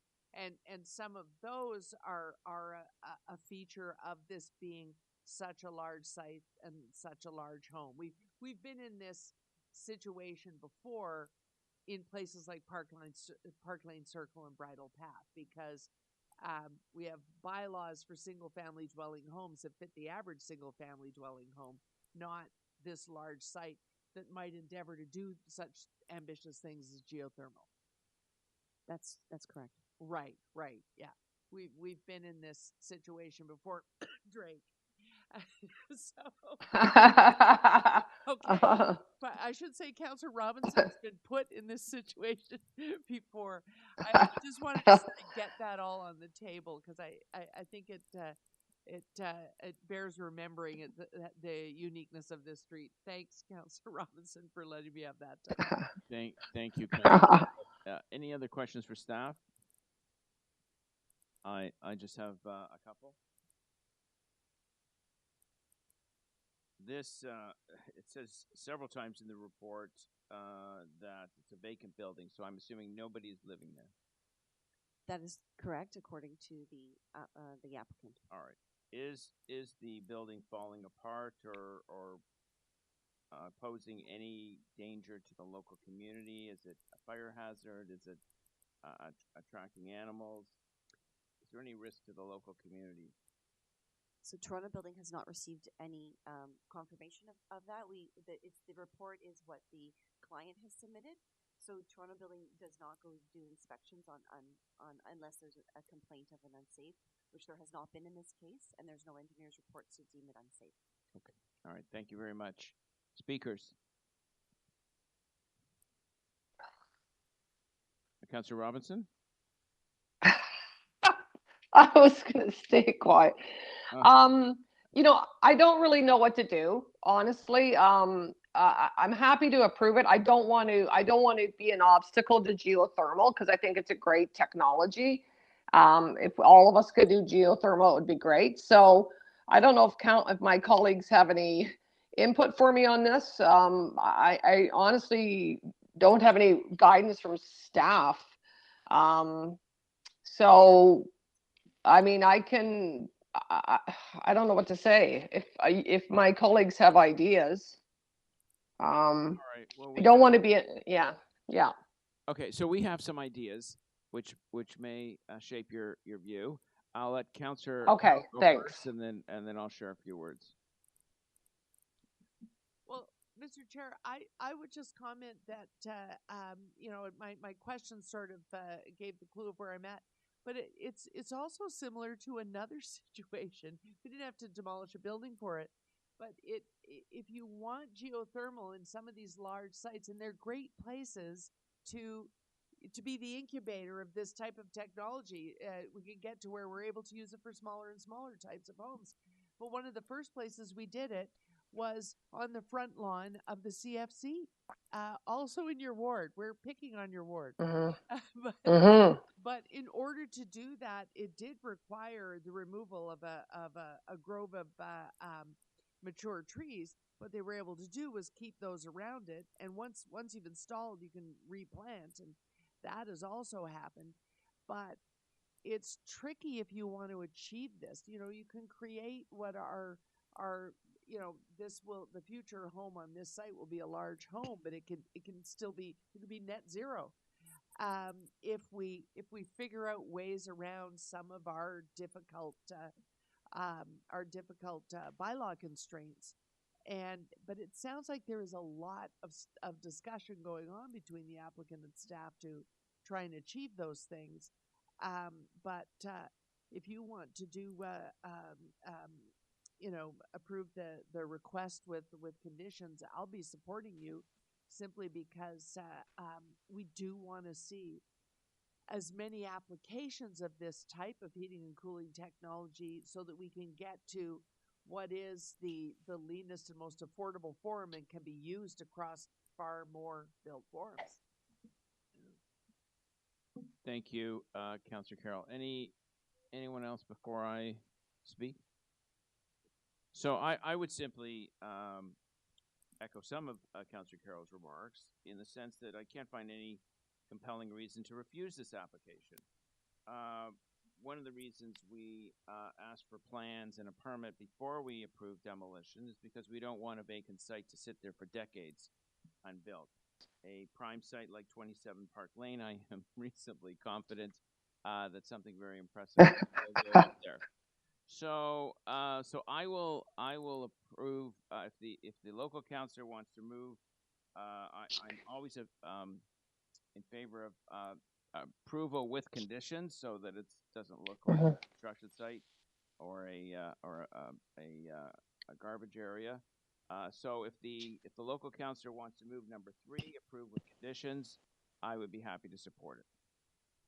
Okay, that's what I'll move. Thank you for your input to both my colleagues. All right. Councillors, on the floor is option number 3 for 27 Park Lane Circle. It is approving the demolition with conditions of mostly clearing the site. So, looks like a tea party. Oh, okay. So all those in favor? Opposed? That is carried. Thank you very much. Next item is number 20, 19 Reiner Road, Encroachment Appeal. I have 3 deputies listed. Oh, yes. So I have had a request to reopen 5.4. Deputant has shown up and would like to speak. All those in favor of the reopening? Opposed? That carries. All right, so we can go back to, okay, well, why don't we go back to 5.4?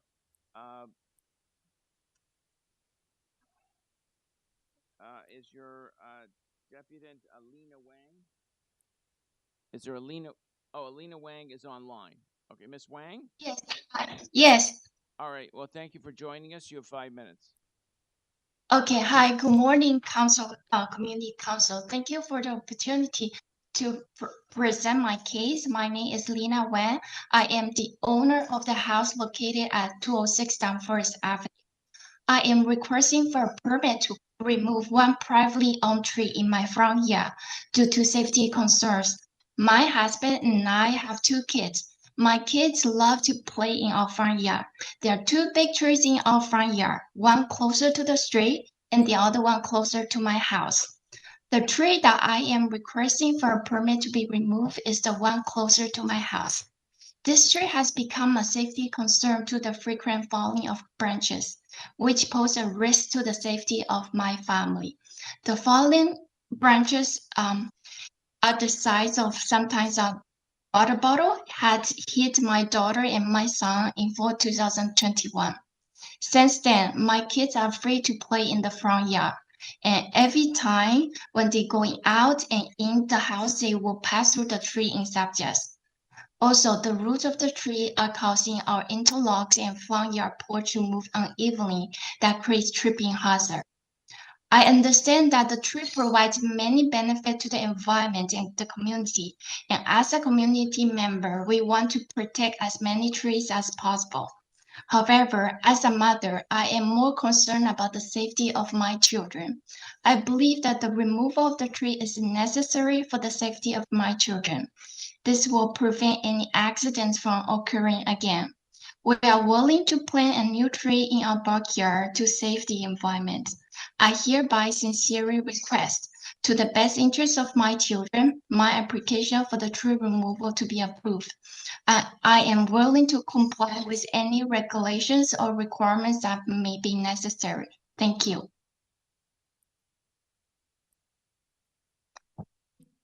Thank you very much.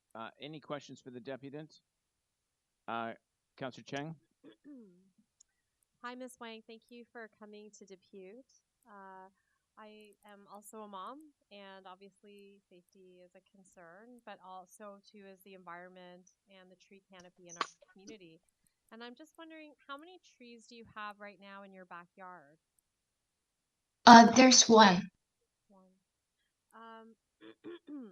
And do you think that this tree is impacting the enjoyment of your front lawn? Sorry, is the tree that you want to remove, is it impacting the enjoyment of your front lawn? It's not impacting the enjoyment, mostly is because of the hazard. I'm afraid that my children, because my children, they are afraid to going out or pass through under the tree. So the safety reason is more in concern. And when, how often do you get someone to prune your tree? Every year. Every year, because there is, potential where the arborist can identify the branches that are at risk for being broken, and that could prevent this kind of thing from happening. Yeah, I understand. But even with the trim, we still have fallen branches. And my children now, they are 6 and 8. They love outdoor environment, and they love to go out to enjoy the natural. What is the proximity of the tree to your door? 2 to 3 meters. 2 to 3 meters. And there is a front porch, and then our cars are parked on a driveway, and the tree is on top of the driveway. Yeah. So the tree probably provides a lot of cooling for your house that you may not even appreciate. So yes, yeah. In the summer, the tree will provide shade for my car. So when my car parked underneath the tree, it's not so hot when we use the car. But to me, safety concern is way more than the shade that it can provide. Okay. Thank you so much for answering my question. Thank you. Thank you, Councillor Cheng. Any other questions for the deputant? Yes, Yes, Councillor Burnside. Yeah, thanks. Through you. Sorry, I think you mentioned some concerns of your children. They were scared. Yes. Can you repeat that? Yes, because so my children has been hit by the fallen branches. That's why they are afraid of the tree now. Because every day they have to go pass through the tree, and every time they wanted to avoid that. How big were the branches? Branches, they are. I have photos. Is there a way for me to share my screen? Could they go out the side door of the garage? Side door in the garage. Yes, there's a garage. So they wouldn't necessarily have to go under the tree and deal with the. So first of all, every time if we want to do the garage, we have to go to the basement and then go out. It's not very practical, especially in the morning. They have to rush out of the door, and also in the winter they like to go out and play in the area and enjoy. They want to build snowmen and to play snow angels in our front yard, that which is right underneath of the tree. Oh, okay. Well, I guess it doesn't snow in the backyard, but okay, thank you. It also snow in the backyard, yes. Okay. Thank you for the. But they cannot go out Okay, to the backyard so, every day. Any other questions for the deputy? No. Okay, so let's bring it into committee. Are there questions for staff? Councillor Chang. So I'm just trying to understand, there's been an assessment of risk from the resident, and based on staff, because I know that someone has visited the site, do you see a similar risk, and how could that risk be mitigated? Through the chair. I most of you know that I like long answers, and I apologize for that. Every tree is different, and yes, this tree can be pruned. This tree does have dead branches, and so I'm not surprised that some branches have fallen. I'm concerned that a resident, people living in the house have been hit or hurt. I drove past this tree yesterday in order to be able to speak currently to council today. There is an accumulation of fine dead branches in the top of the tree. This is a symptom of decline. We don't suggest that this tree is perfect or magnificent or, the best of its species. It is healthy. That is why we've denied the removal and brought it to council subsequent to the applicant's appeal. And so pruning fine dead branches is very difficult. They're at the topmost part of the tree. They're difficult to identify when the tree is not in leaf, and it's a lot harder to prune out dead branches that are many and small than it is to prune out dead branches that are large and few, especially when they're lower down in the tree. So I'm sorry for the length of that answer, but I hope it helps to answer your question. So what is a recommendation for households who have this type of tree in their spaces where children might be playing underneath? At the risk of sounding circular, I think pruning is the option. Pruning doesn't have to be confined to dead branches only. It can be made simpler by taking the dead branches with live branches adjacent to it. It shouldn't exceed a reasonable proportion of what is in the crown. 25–30% is the commonly quoted number. It's not a simple situation. It's not an easy pruning job, and I won't pretend otherwise. So then that would mean it would be some kind of expense to that to be able to prune at such a high location. Yes, there would. Whether it's done manually by a person climbing the tree, which is an option, or with mechanical assistance like a bucket truck, it doesn't come inexpensively. This is probably among the most expensive types of pruning that would be necessary. But would it be a one-time pruning would help for a few years, or is this an annual endeavor that would have to happen? I don't believe that it would be annual, and I don't believe that it would be a one-time occurrence. This tree is the deadwood in the top of the tree is a symptom of decline. Okay. There was construction about 10 years ago at this address. I suspect that is associated with the deadwood in the top of the tree.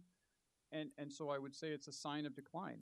Despite that, I maintain that it is healthy as for our purposes of the bylaw.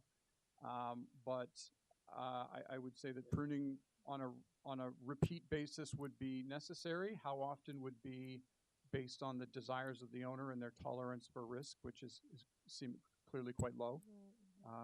Annual pruning would not be unrealistic for their objectives, but I could certainly imagine it would be very expensive for an owner. And are you satisfied that with a good pruning that a lot of the risks that were described could be reduced? For a period of time, yes. Okay, thank you. All right, just a reminder to my colleagues, we reopened this so that the deputant property owner could have a chance to speak. I believe this was debated earlier, so. All right, well, Councillor, are there any other speakers on the item? So I will speak. Okay, Councillor Chang. It's always hard to make these kind of decisions, but obviously we are all very concerned about climate change, and when I look at this tree, I think it actually provides some really good shade and privacy to some of the bedroom windows. And so I understand the risk, but it sounds like it could be addressed through proper pruning. So I would like to encourage the residents to consider other ways to bring safety, restore safety and trust in the tree to the children, because certainly a good relationship with the environment is something we want to foster. But I will have to support staff recommendations. Thank you. Okay, thank you very much, Councillor Chang. Any other speakers on the item? Okay. Councillor Chang has moved staff recommendations. All those in favor? Opposed? That is carried.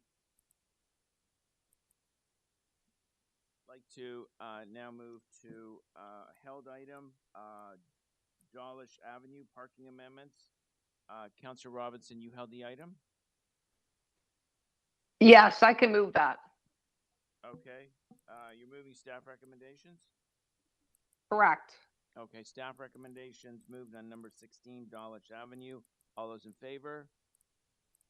Opposed? That is carried. Now I'd like to move to item 20, 19 Reiner Road, Encroachment Appeal. We have 3 speakers on the item. Paul Guest.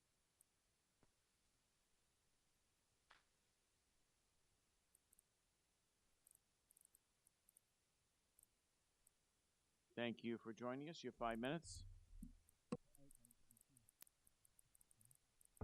There you are. Oh, hi, I'm Paul Guest from Betts Pool, Stouffville. I'm the applicant. So I don't have a presentation. I'm just here for any questions or concerns to represent the homeowner. Okay, the deputy is just here to answer any questions. So are there any questions on the staff report? No? Okay. No, you're good to go. Okay, thank you. I'm looking for Lori Schiffer. I believe she's online. Ms. Schiffer?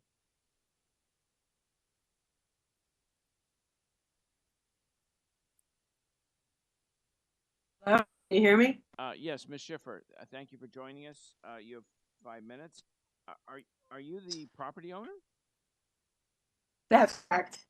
I just wanted to be here in case there was any questions. All right. Okay. Any questions for the property owner? No, I don't see a stampede of questions. So thank you very much for joining us. Now there's a Mark Schiffer on the list as well. I assume that's a relative, spouse. Is Mark Schiffer's not there? Okay. Let's bring it into committee. Any questions for staff?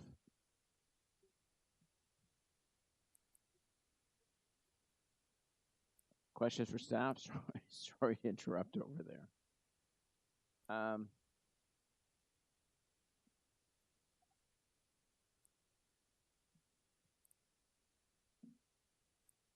I guess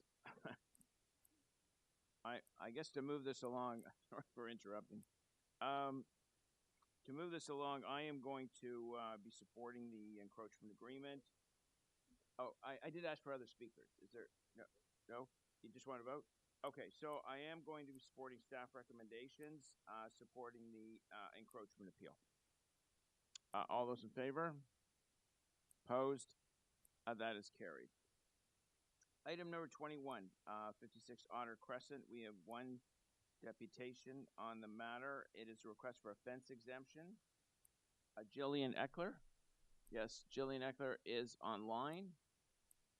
Miss Eckler?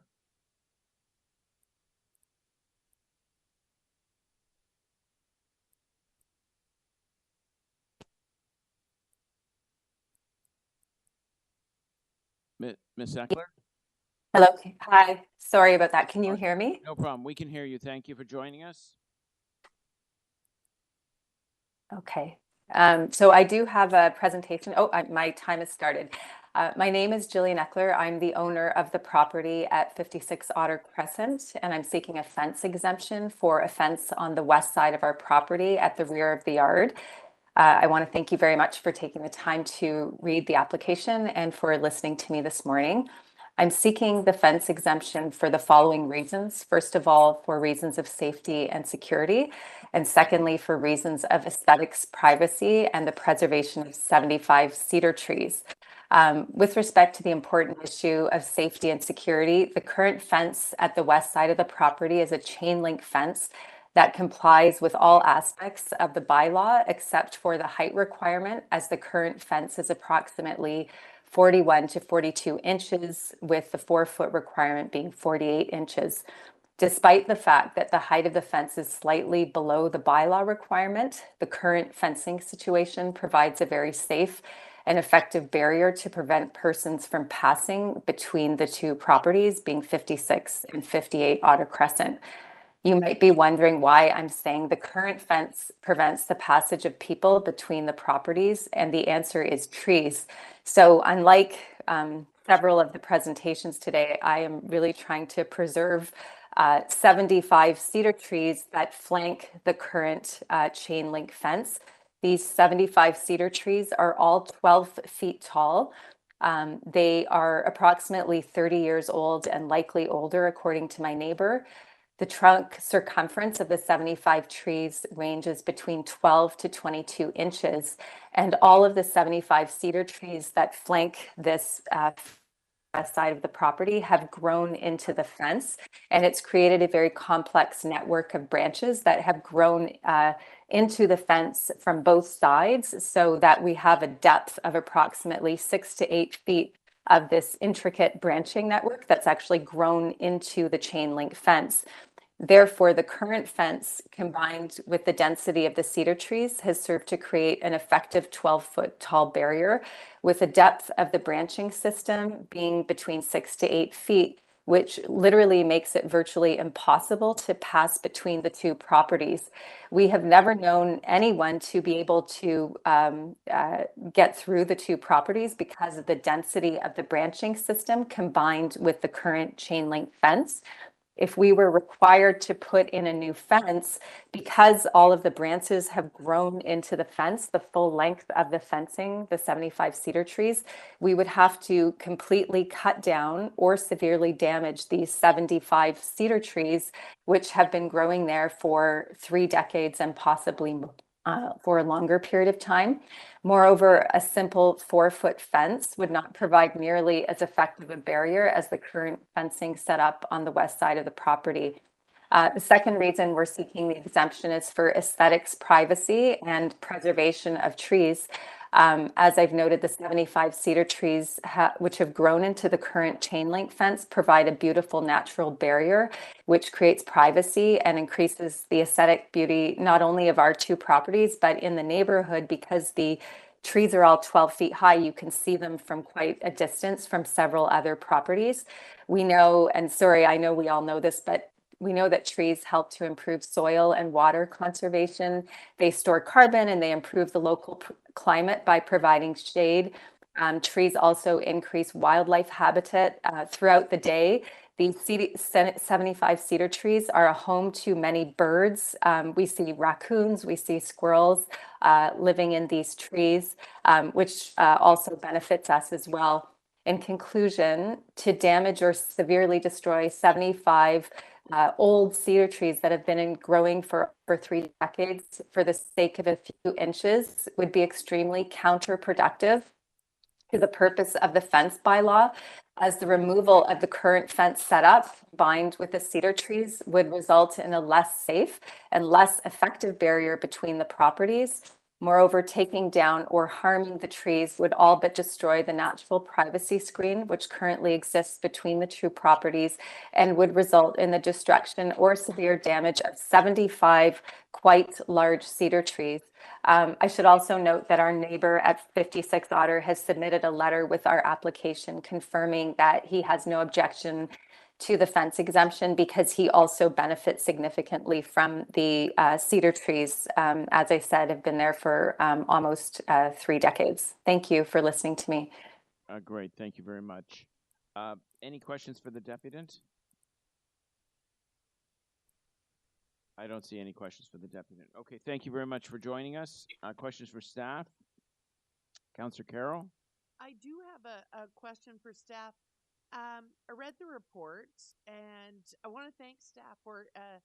I always appreciate when we get at the end. These are awkward situations, so the comments at the end, while the proposed fence violates Municipal Code Chapter 447.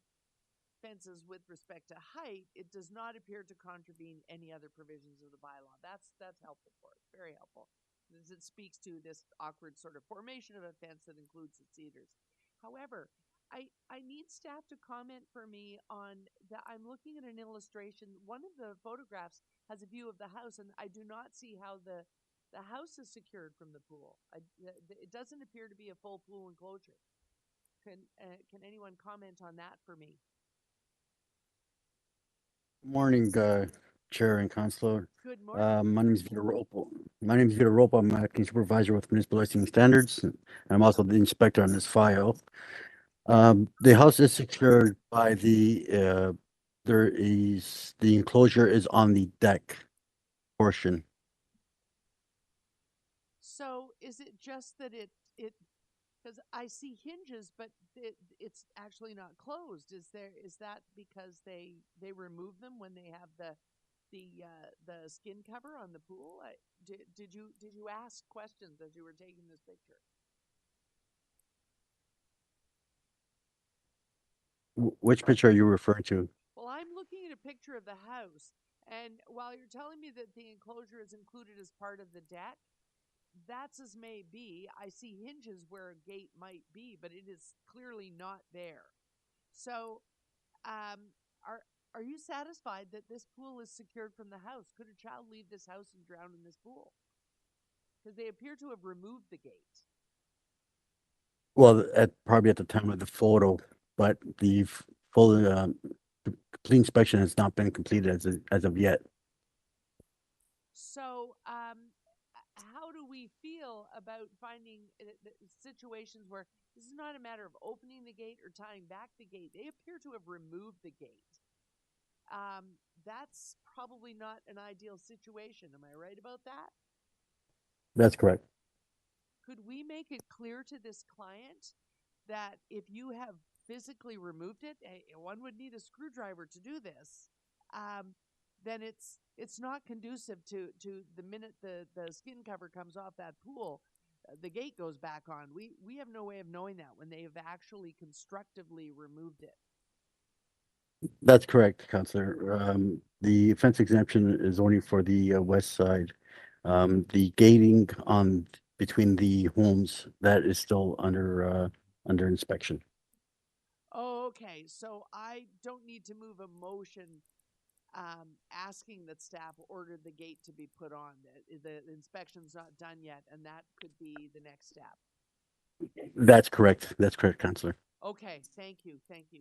Those are my questions. Thanks, Mr. Chair. Thank you, Councillor Carroll. Any other questions for staff? Okay, let's go to speakers. Councillor Cole, this is your item.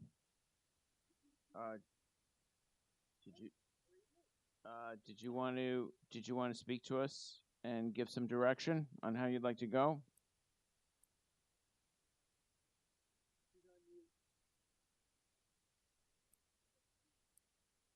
If I could hear from the other councillors, if any other councillors want to speak?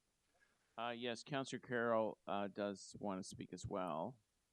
Did you want to defer for a minute? Yeah, let's just defer for a few minutes, just trying to get some more information. All right. Well, we had questions for staff. Okay. Councillor Carroll, you want to speak on the item?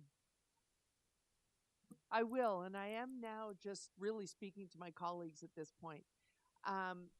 This is exactly why the bylaw is such a stickler and why I'm such a stickler with this bylaw. Because we sit in this chamber and we We approved Juliet Gates. We approved sort of gerrymandered ways of meeting the bylaw. And then this is what happens. This gate has been removed. And I'm just going to remind you, I'm sorry, I know you're sick and tired of it, but when my 3-year-old cousin drowned in the pool cover collection of material, it was November. So removing this gate just because of the season is just not on. So I sincerely hope that staff are going to do something to make sure that that gate goes back on in the next phase of this inspection, because winter is no excuse for taking that thing down. We're trying to save lives here. That's the purpose of this bylaw. And when we say we want an enclosure and a gate, we mean it. I'm actually willing to respect that. I want the cedars to stay up. I don't want to kill them. They're a great way, because they actually, you know, for kids from around the neighborhood, those cedars remove temptation. And so I can live with the fences constructed. But when the inspector comes back, if I was the owner, I'd have that gate back on when they arrive. Thank you. Those are my comments. Thank you, Councillor Carroll. Councillor Cole, did you want to speak at this point or wait?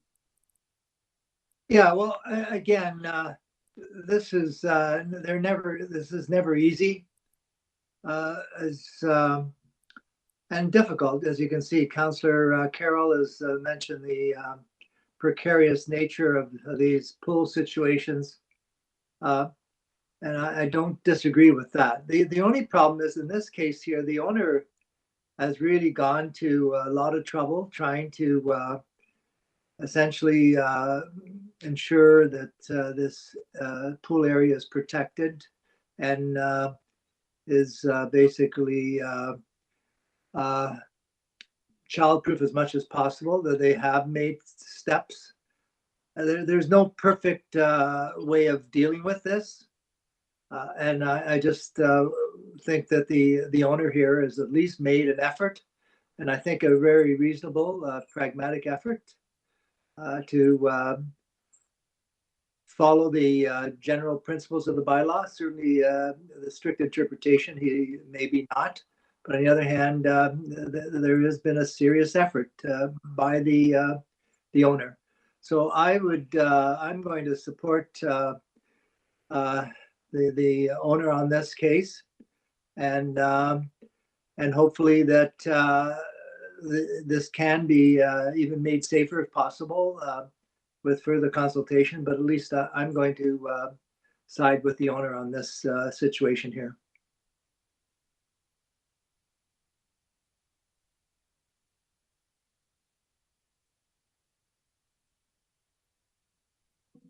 All right, thank you, Councillor Cole. Are any other speakers on the item? Okay, I'm sorry, Councillor Cole. Did you move what? Did you move staff recommendation? To grant a fence exemption. You're granting the fence exemption. Okay. Yes.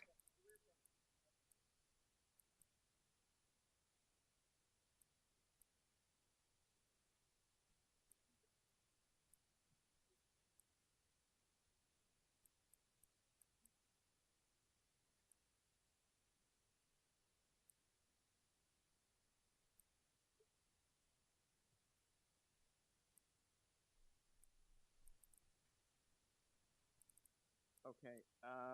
Okay. Let's vote on the item. The local councillor has moved granting the application with conditions.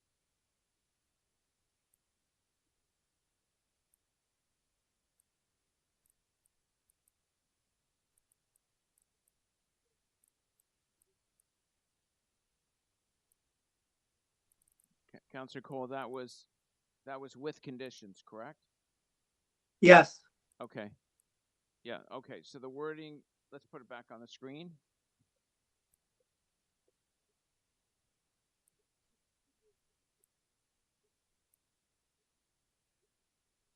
All right. There we go. The local councillors moved granting the fence exemption all with conditions. All those in favor? Opposed? That is carried.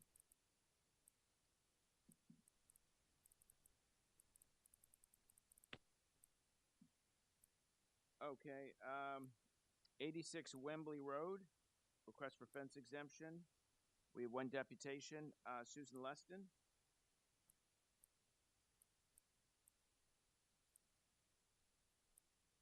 Ms. Leston, welcome. You have 5 minutes. We are putting a fence in our backyard. We have 4 trees located on our property, and in order to preserve these trees, we have a bit of a different configuration than usual. In most backyards where there is a pool, the standard configuration is that you walk out from your back door where there would be a seating area, and then the pool is closer to the rear of the yard. Because the trees in my backyard are located at the back and the side of the yard, we have had to put the pool very close to the house. As the bylaws permit, the fence normally sits 3 feet from the house and is 4 feet high, and then there is 4 feet between the fence and the pool. 4 feet between the fence and the pool makes the area tight if a number of people, especially kids, are walking around that area. We would like to not use a 4-foot-high fence, but rather have a 7-foot-high gate, a wrought iron gate, around the entire back door. It will close automatically, self-latching, similar to a screen door with a latch and a lock that will be 6 feet high. That would prevent any kids from being able to open the gate. It also allows for the extra room needed between the gate and the pool, which the regulation fence would not allow for.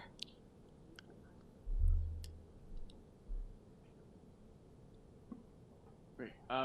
Thank you very much. Questions for the deputy, Councillor Carroll? Yeah, just a quick question. So the latch is high, but it can still be open from the inside? Correct. Okay. There will be So how high is it? 6 feet. Oh, The latch itself, and there'll be a lock. Yeah, so you'll have to reach up. Okay. Exactly. And also, we can't quite see it in the pictures. It looks like what's there now in the live picture of the house is a screen door, but the drawing below it has bars that meet the bylaw distance for fences. Is that what's going to be installed? I'm sorry. Ask that question again. Well, when I'm looking at the picture of the house, what I see actually looks like it is a screen door. But I'm wondering, that's not the gate we're talking about. Underneath it, we see a drawing of a gate, and that has the higher. It looks like it has the higher latch, and it also looks as if it has vertical bars. Okay, so that was an example that was included as what the option are. Right now, what I have in my backyard is just a regular screen door. Right. That will come off. Right. And then one of these other options, I don't know if I should put it here. Well, I think we have it on. We have it included in our agenda. Oh, okay. So yes, it is. So these were 2 samples of what type of door we would put to replace the screen door. Okay, and those are the ones that meet that. Well, they don't meet our bylaw. We've asked for something to come back about this, but the Juliet gate you have to open from the outside, and the screen door you can open it from the inside. It's adult height, and you haven't decided which yet. Oh no. We have decided this can be made specifically to our specifications. Yeah. It will be a wrought iron looking just like a screen door, but the latch will be 6 feet high. Right. And it'll automatically close just like a screen door would close. With a spring, right. Exactly. Okay, thank you. I just wanted to be clear. It was sort of clear, not quite in the way they were attached to the report. I got it now. Thank you. Thank you, Councillor Carroll. Any other questions for the deputy? No? Questions for staff? Councillor Carroll, questions for staff? Yeah, just an update question. Maybe we'll try it. It sounds like we have a different MLS person on the virtual participation today. We asked for a report. It's a while ago because it was Councillor Min and Wong that we find some way of accommodating if they use exactly these forms that we've set precedents about. If they use these forms that we would try to speak to or accommodate them somehow in the bylaw. Or have we not done that yet? Good morning, Council. Christina Savella for the record, Supervisor with Municipal Licensing and Standards West Office. Yes. I was part of that last hearing that you had mentioned that, and I did bring it to my manager who is currently looking into where that report is right now. Oh, okay. So we may still see it at a standing committee. Yes, correct. Okay, okay. In the meantime, if I could just ask the illustrations included here, those are ones that I'm a fan actually of the 7-foot door. We I've seen one in action. We approved one as precedent, and I actually visited the home to see it, and I'm a fan of it. Are those drawings because it's something we recommend, or were they provided by the applicant's contractor? Through the chair, please. They were provided through the applicant. Okay, okay. Thanks. I'll speak to this. Thank you, Councillor Carroll. Any other questions for staff on the item? And speakers?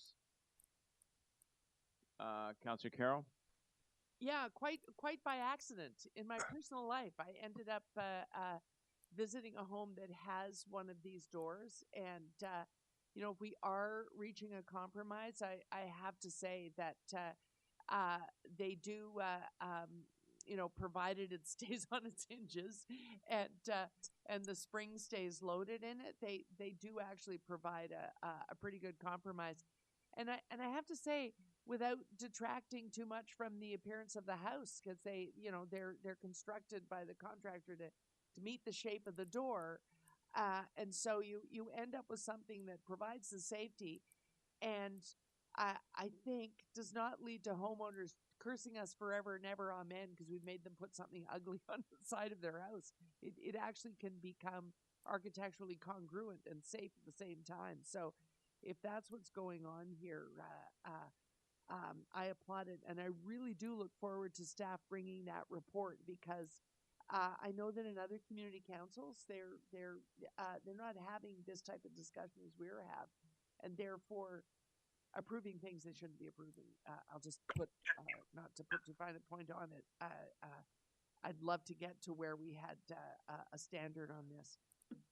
Thanks, Council, for giving me that moment. Thank you, Councillor Carroll. Councillor Robinson, did you want to speak on this item? It's not my item. No. Oh, I'm sorry. Councillor Cole? Yes, I want to thank Councillor Carroll for her comments. She certainly knows this file very well, to her credit. I just want to say that I think you can see the owner has gone to great lengths to ensure their safety here with this very high-tech door, spring-loaded door. So I will move to support the exemption.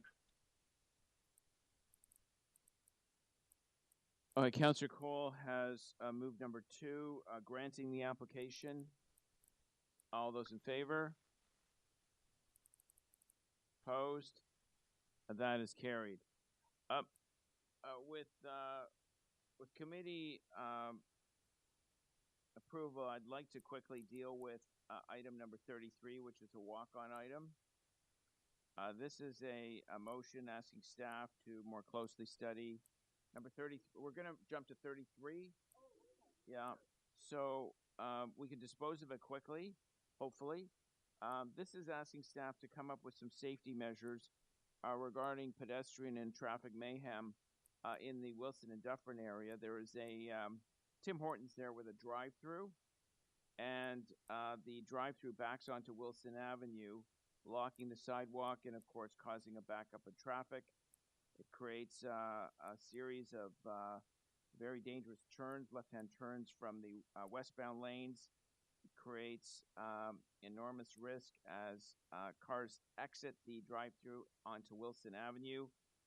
So we really are looking for some solutions here to figure out a way to help this business continue to thrive, but at the same time protect motorists and pedestrians in and around 793 Wilson Avenue. I can't tell you how many times I've driven by, and cars are blocking the sidewalk, and it's just a matter of time between a car going in and a car coming out.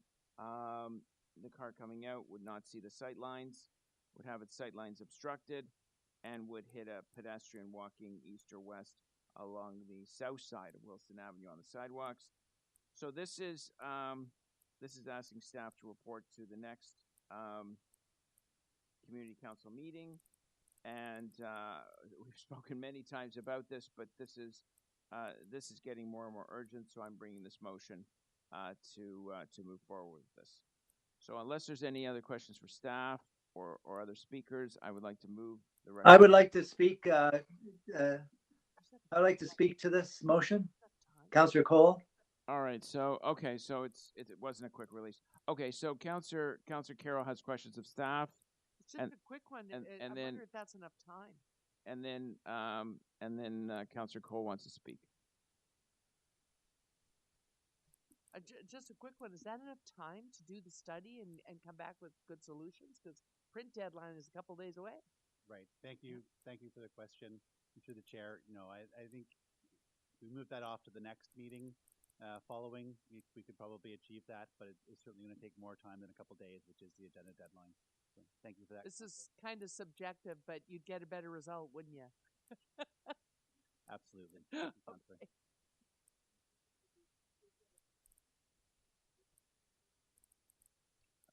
All right, thank you, Councillor Carroll. Any other questions for staff? Councillor Cole. Yeah, no, I thank Councillor Pasternak for bringing this forward. This is got to be one of the most horrendous traffic areas in the middle of Toronto. I mean, it is chaotic, dangerous. It's traffic mayhem, nonstop, and it's right at the edge of my ward. And not only is it dangerous for pedestrians, I mean, the cars, I don't know how there aren't hundreds of accidents in a month there with people all making left turns, trying to get around there's a huge backup of cars going along Wilson here, trying to get into Tim Hortons. And as you know, people are in a frenzy when they've got to go get their double. So there's a lot of yelling and screaming, and I don't know how the Wilson bus ever makes it there. So I think this is going to take more than a quick fix. So I just urge staff. I don't know how this was ever permitted. I don't know when this came about, how they ever got this access point for a drive-through Tim Hortons at this location. And I just warn everybody, don't go near there. It is extremely hazardous to trying to get in and out of there, or drive through, or trying to go down Dufferin from Wilson. Anyways, again, I give time staff as much as possible, but on the other hand, I don't know how you're going to fix. Like someone said to me the other day, you can't fix stupid.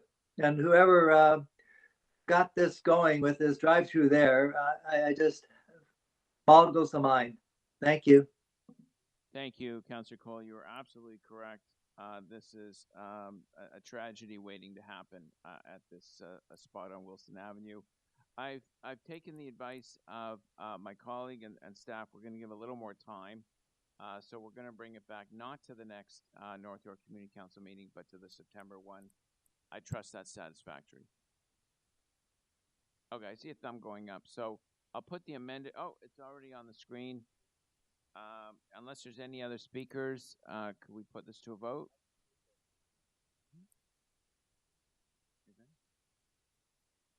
All those in favor? Opposed? That is carried.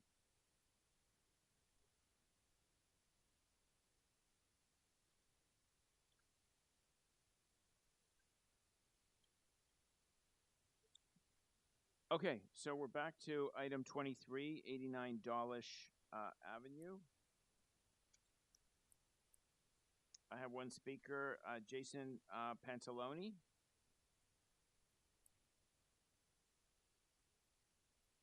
Jason Pantaloni is online. Thank you for joining us. You have 5 minutes.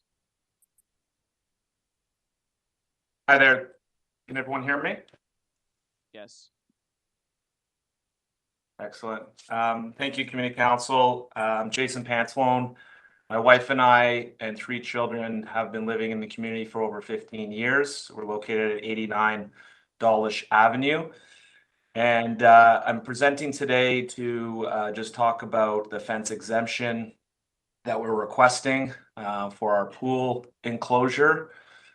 2 exemptions that we have requested. Am I able to share screen? I can just put up a photo. It's saying I cannot share. Is that possible? Let's try it again. Okay, thank you.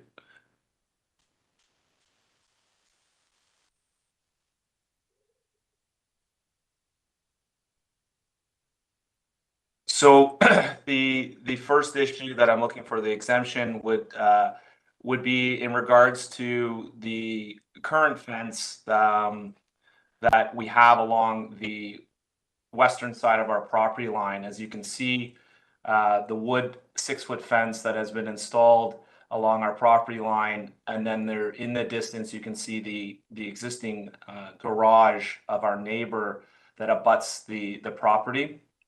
And then the mature planting of about 30 yews that are about 10 feet tall and quite thick in terms of their density that goes along the property line. The fence abuts the garage at this portion of the property, and then at the end of the garage, there is another board-on-board fence that extends to the rear property line, which is then met up with another board-on-board fence across the back. So the property is fully enclosed. The request of the city inspector was to remove all this planting and to continue the fence all the way along this property line. This is why we're here today, is to ask for an exemption of this newly built garage and the mature planting along this property line. There is no entry or egress from this location. It's a solid wall. And our neighbor has no objections and is in support. I actually have a letter signed by our neighbor that was submitted with the exemption application to allow for just recognizing the support of proceeding in this fashion. And like I said, it's a newly built garage. Should that garage ever come down, then obviously we would ensure that it's properly secured.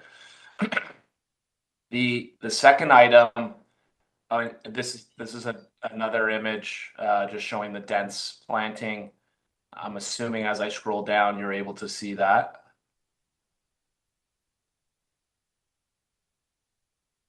I'm just going to rotate this so it's visible. The other exemption that I'm looking for is in regards to the current fencing of the, call it Juliet balcony, that is attached to the patio doors.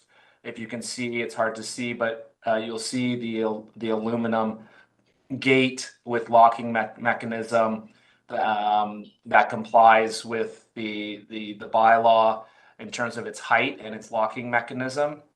And this allows for easier access and a much safer design. The fencing is already installed by the contractor, and it allows for more use in the recreational space. As you can see, this is an area of where we have a shaded area for some amenity and recreational use. And now that we have a patio door locked and then a gate against the door, versus the bylaw, which suggests the gate come out 1 meter from the doorway, we feel that this is a safer solution. Because if the door is actually open, then you only have the one gate that provides safety to the pool area. Whereas here, if the door is locked, then you have two access points that are now secure. And we are requesting staff consider, or council consider this, and my family would appreciate if we could get council support on this exemption for the reasons I've provided this morning. All right, thank you very much. Any questions for the deputant? No? Questions for staff? I have a question for staff. It's Councillor Robinson. Just so the first part of this is just that the fencing is partially the neighbor's building, I guess the neighbor's infrastructure or garage. And so that's a little different than the bylaw, but it does create does it not create a full kind of, you know, the fact that it attaches to their fence, does it not create a full buffer, or I'm not sure what I'm finding what the word is, but a full obstruction? Good morning, Council. For the record, my name is Chantal Cormier. I'm an acting supervisor for the North York Ward 15 through 18. Through the chair, you are correct. It does perform as a buffer. There is no access points from inside that garage to the pool enclosure. Okay, so you couldn't like get through what, you know, the picture was good, but you couldn't get through between there, right? Like it's not, you get between their fence and the garage. There's no opening or slight opening or. Through the chair, you are correct. There is no openings on either side of the fences and the garage, as well as in through the garage. There's no access points. Okay, so it's complete, I guess is the word. Yep. Okay. And then on the second piece that the applicant has just described, there's also these little gates on the doors as a secondary safety measure. Is that the concept? Through the chair, I think these are different to the actual fencing. So these are Juliet gates that provide a barrier from the access points of the rear of the house. So instead of having a fourth fence, this would be acting as the barrier from the access points of the house into the enclosure. Okay, thank you. Thank you, Councillor Robinson. Any other questions for staff? I don't see any speakers. Councillor Robinson? No? Is there anybody else wants to speak before me? Nobody else wants to speak on this? Okay. I think I'm gonna approve this with conditions, Mr. Chair. It seems like the fencing is not an issue. There's no access points, and then on top of that, they've got these little gates. So I'm going to move that with conditions. Okay, any other speakers on the item? No? So Councillor Robinson has granted the application with the conditions attached. All those in favor? Opposed? That is carried.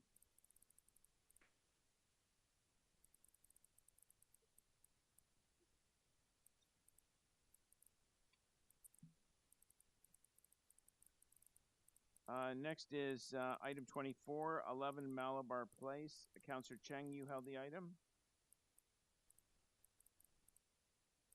And I don't have any deputants on this?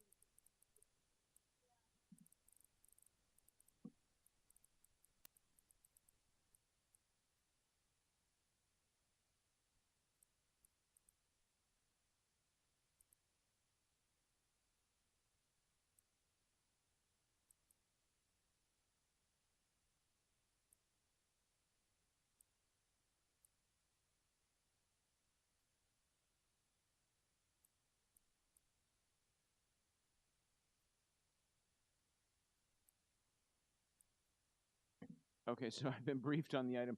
Councillor Chang, you have the item down. Did you have questions for staff?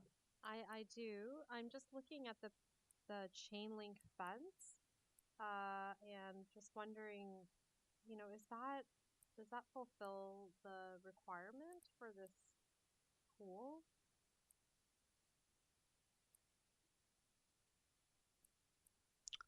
Through the chair again, Chantal Cormier. It does. I actually attended the property. I was the officer on the case at the time, and I did measure all of the diameters through the chain link. It is they do have diameters of 1.5 as opposed to 2 inches.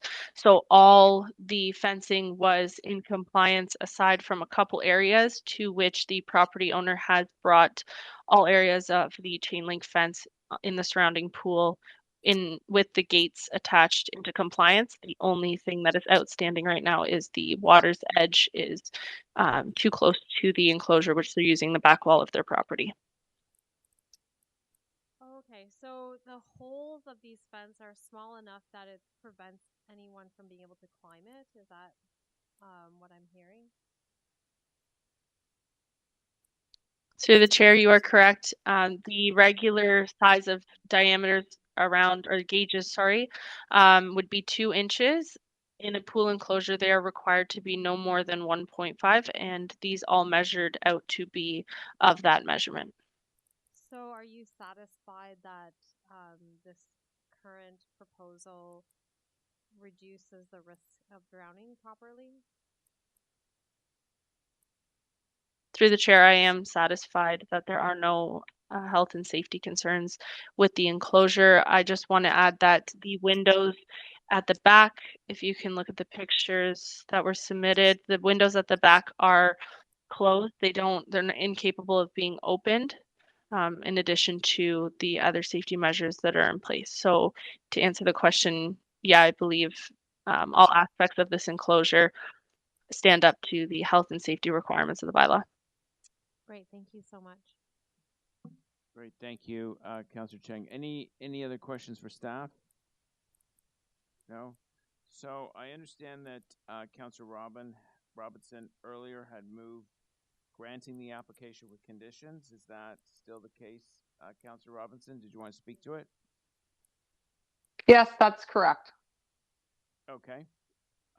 So on the floor is option number 2, granting the application with conditions. All those in favor? Opposed? That is carried. Item number 25, 212 Bessborough Drive, application for fence exemption. We have a deputant, Karen Schweiter. I believe she's online. Yes? Karen?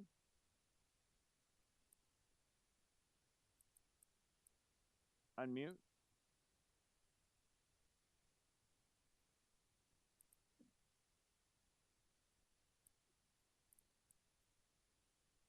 Karen? Yes, hi, sorry about that. Okay, Ms. Schweiter? Yes, thank you. Okay, thank you. You have 5 minutes. Thank you. Thanks. I'm Karen Schwader, owner of 212 Bessborough Drive. Our family's lived here for over 22 years.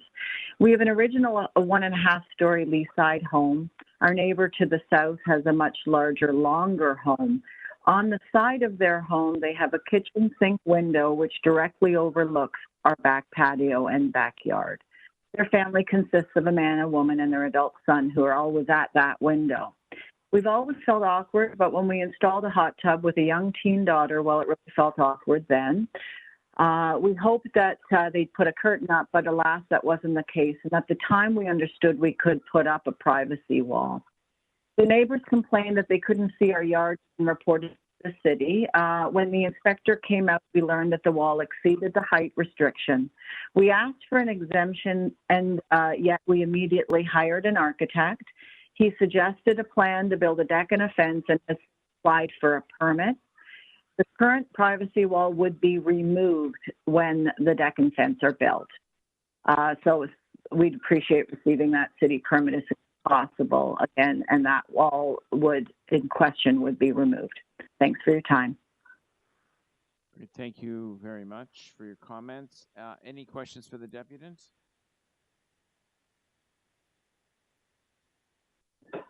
No. Any questions for staff?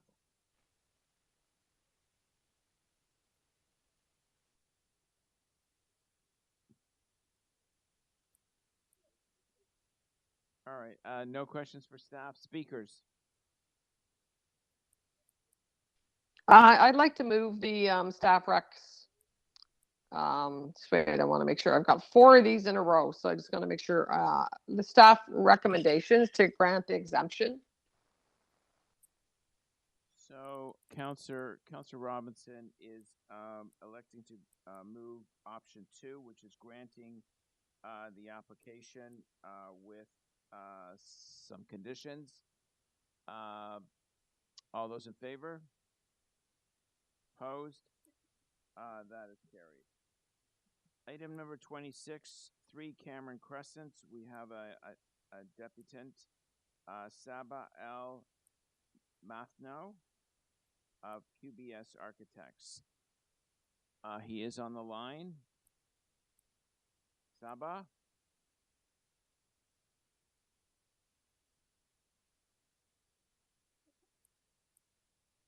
Good afternoon, Mr. Chair and committee members. My name is Saba Al-Matno from QBS Architects. I'm the client's agent. Okay, well, thank you for joining us. You have 5 minutes. Thank you. I was wondering if I'm able to share my screen. Should be able to.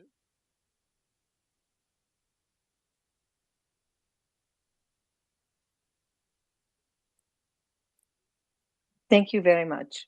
So we are here before you to request your permission to grant us exemption for a height variance for the south and the rear yard for 3 Cameron Crescent, as well as installing the Juliet balconies for the pool enclosure.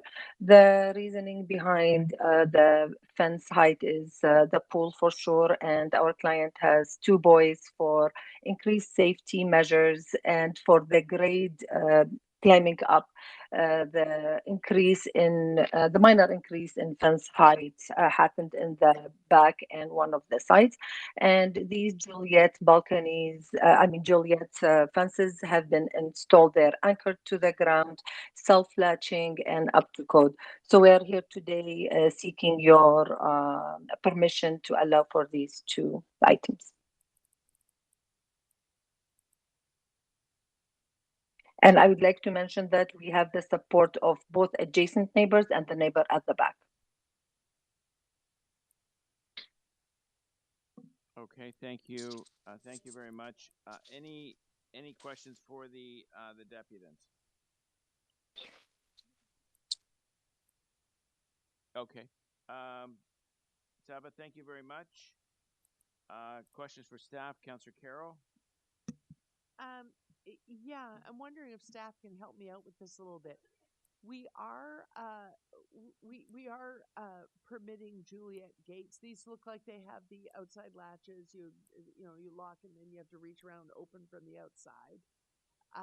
That appears to be the case. Am I right about that? Through the chair, good morning, Councillor Carroll. We haven't accepted in the bylaw Juliet gates because it is under legal interpretation that the part of the enclosure that acts as a 4th or extra barrier to the pool is needed to be at least 1 meter of distance from the access point, both beside and away from. So that is why we advise people to apply for an exemption for all Juliet balcony style gates. Right. But if you were, it's awkward because you can only comment on the bylaw as it exists, and it doesn't yet exist that we have any language for this. But do you know if it was observed to make sure that the opening of the gate is all outside? Through the chair, that I am not sure. We had an inspector go down and measure the fencing on the surrounding property. The Juliet gates, I can confirm with the officer as soon as possible if those were inspected. As far as I know, they were looked at and they comply with the height requirements and the requirements for the gate to be self-closing, self-latching, and capable of being locked. Okay. Well, then the only other question that I have is whether or not anyone took note of the structure at the rear of the pool. And it's going to sound like nitpicking, I'm sure, to the homeowner, but the only reason I ask is we've had some instances where what looks like a pool house is actually a guest house with 2 bedrooms in it. And then we're down to, well, then we don't have a pool that's enclosed. Do we know what's back there? Is that just a utility pool house sort of situation?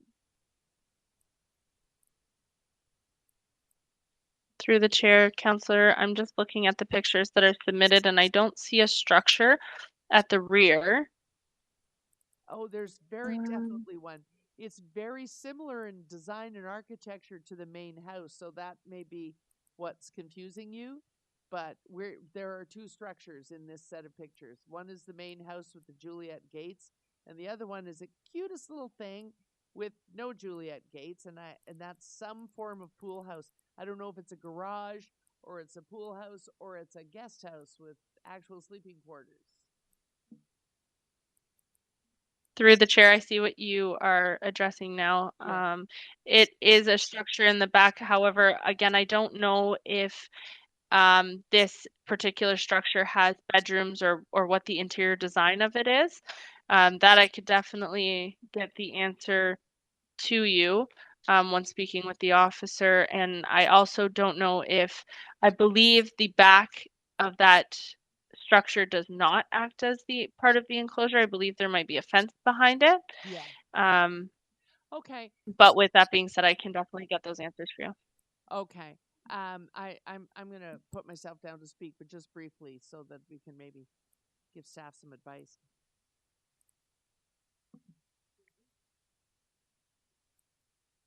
Oh, yes. So, what is the will of committee to continue to finish? So a motion, Councillor Carroll's moving to finish the agenda and not break for lunch. All those in favor? Opposed? That is carried. We're on questions for staff. Councillor Carroll has asked questions of staff. Is there anyone else who wants to ask questions of staff?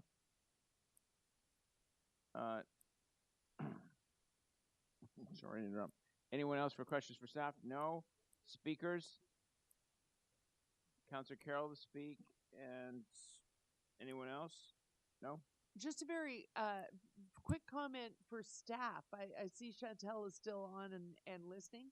The much anticipated report with an update on the pool bylaw, which we asked for last term. I know people are still working on it, but I would just highlight that we moved multi-unit homes just last council. We've moved garden suites, we moved laneway suites.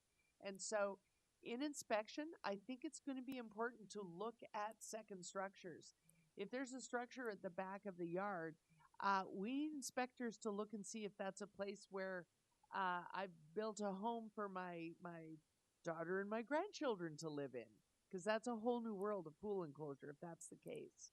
If we're building lots that can have 2 families and kids coming from either end, then we're really going to have to start to look at that.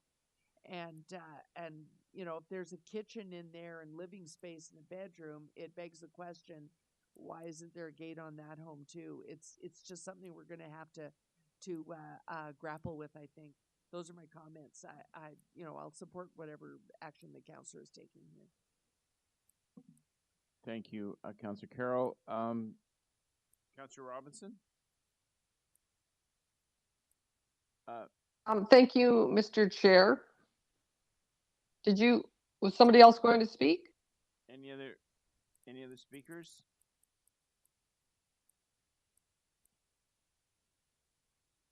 I'm good to go. Hello? Yeah, no, so we need someone to move an option here. Can you hear? Yeah, we can. Can you hear me? Yes, we can hear you, and we're waiting for some direction on what. Yeah. Are you approving or denying the application? Yeah, I'm going to do number 2 again with the conditions. Okay, so number 2 is being moved. It's granting the application with conditions. Any other speakers on the item? All those in favor? Opposed? That is carried. Next item is number 27, 14 Granite Street application to remove a private tree. Derek Greck is on the speakers list. He is online. Derek? Yes, good afternoon. Can you hear me? Yes, we can hear you. Thanks for joining us. You have 5 minutes. Great, thank you. Good afternoon, council. For this application to remove the tree, the tree is located in the backyard of the property, very, very close in proximity to both our house and the neighbor's house. The approximate distance is just under 3 meters from both houses. One main concern is that the tree does lean in the direction of both houses, which is a long-running safety concern. A second is the direct impact to the foundations of both our house and the neighbors as well. It is a tree that's been there for several years with very thick roots as well. So that does cause some trouble to the foundations. Third, given the size of the roots in the surrounding area of the tree, all the patio stones and everything in the backyard, basically it's impossible to have them leveled. So this definitely is a tripping hazard and a safety concern for everyone who does live in the house. Also, because the roots were unable to build a deck in that area to avoid the tripping hazard of the roots in the patio stones. So we definitely like to get that out of the way to help with things. Our neighbor to the north also supports the removal, and that's the house that's closest to the tree. In addition to in terms of the replanting strategy, there definitely is lots of additional room in the backyard where the 5 replacement trees can be planted away from both houses. And we definitely support that idea and to keep the tree canopy in good condition as well. With that, I'll pass it back to you guys. Thank you. Thank you. Thank you very much for your deputation. Any questions for the deputant? So I have a couple. So I've got page 2 of the staff report here, and it says the reason for requesting removal of tree is due to proximity of the tree to the house and the risk of tree failure that could result in personal injury or property damage. Do you think branches, or do you think this tree is on the verge of falling?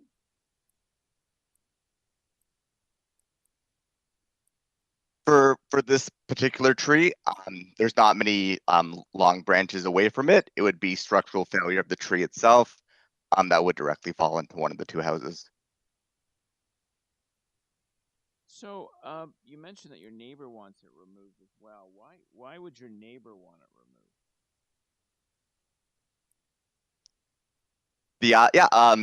Their concern would also be on the leaning of the tree towards their property as well.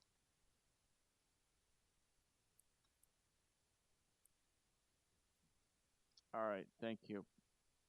Any other questions for the deputant? No? Cool. Questions for staff? I just have a couple. It's been mentioned a couple times, this tree seems to be leaning. I don't know. It's hard to tell from this photo. I guess it's not at a 90-degree angle. Does the leaning of this tree pose a danger to the residents or to any inhabitants or guests that would be visiting them? Through the chair, I would say it would be a matter of splitting hairs. To say that a leaning tree doesn't carry a risk of failure wouldn't be correct, but the extent of the lean and whether it's mitigated by a strong root system or not, I think is more relevant. So in this instance, there's clearly, the lower part of the stem visible in the photo is out of vertical. The tree has, arborists refer to it as being self-corrected. So as a conifer, it wants to grow straight, and it has done that at some point above that. And there's no evidence of continuing failure. And I would repeat my comments from a earlier file where forestry staff, when we're attending something like this, we look at the concerns from the resident. We put our own concerns on the table as well, and we critically assess whether failure is likely. We did that in this instance, and we see no signs of features that would indicate an increased risk of failure outside of what's reasonable or normal in this instance. Do you think tree trimming would allay some of the concerns of the property owner here? That would be a judgment call, which I'm somewhat reluctant to make. That there is some trimming that could be done. Some low branches could be removed. Yes, that might reduce the likelihood of failure by reducing the load, the strain on the connection between the stem and the roots. But I would put that under the category of splitting hairs, as I mentioned earlier, and I think the benefit would be primarily aesthetic in that instance. All right, thank you very much. Any other questions for staff on the item? Okay, I'm going to move the staff recommendations. All those in favor? Opposed? That is carried. I would say that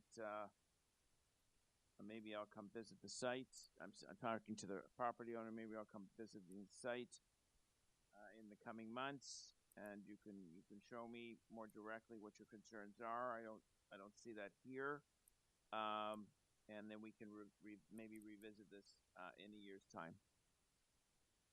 Thank you very much. Item number 28. 136 Craighurst Avenue, application to remove a private tree. We have one deputant on the item, Ravi Mahan. He is on the line. Mr. Mahan? Yeah, we can see you. Good afternoon. Thank you for giving me the opportunity to speak here, especially everybody's blood sugar is probably sort of tanking right now, so I'll try and be brief. Thank you for the opportunity to speak, council members. My name is Dr. Mohan, and I moved to this area about 10 years ago with my wife Helen and 2 children to take a job at Princess Margaret Hospital. I come before you today to address a matter that deeply concerns the well-being and safety of my wife. It is with sincerity and a genuine desire for resolution that I request the removal of a walnut tree from my backyard due to her severe anaphylaxis to walnuts. In addition to tree nuts, she has a severe oral allergy syndrome, among other allergies, which have resulted in 1 admission to the critical care unit at the Ottawa Hospital in the past. My wife's health is of utmost importance to me, and her severe allergy to walnuts poses a constant threat to her life. We have witnessed the distressing effects of anaphylaxis firsthand, with even the slightest exposure to walnut allergens triggering a potentially life-threatening reaction. During the summer season, when the nuts are bearing hundreds of fruit, they land broken on the ground and spread the allergens over every surface, the hardscapes, the softscapes, the deck, the garden beds, etc. This has created a constant state of worry and anxiety for both of us. While we appreciate the beauty and the value of the trees, this particular walnut tree in our backyard poses an ongoing risk to my wife's well-being. It limits her ability to enjoy our outdoor space and creates an atmosphere of fear within the confines of her own home. It is disheartening to witness her limited freedom and the sacrifices she has to make to ensure her safety.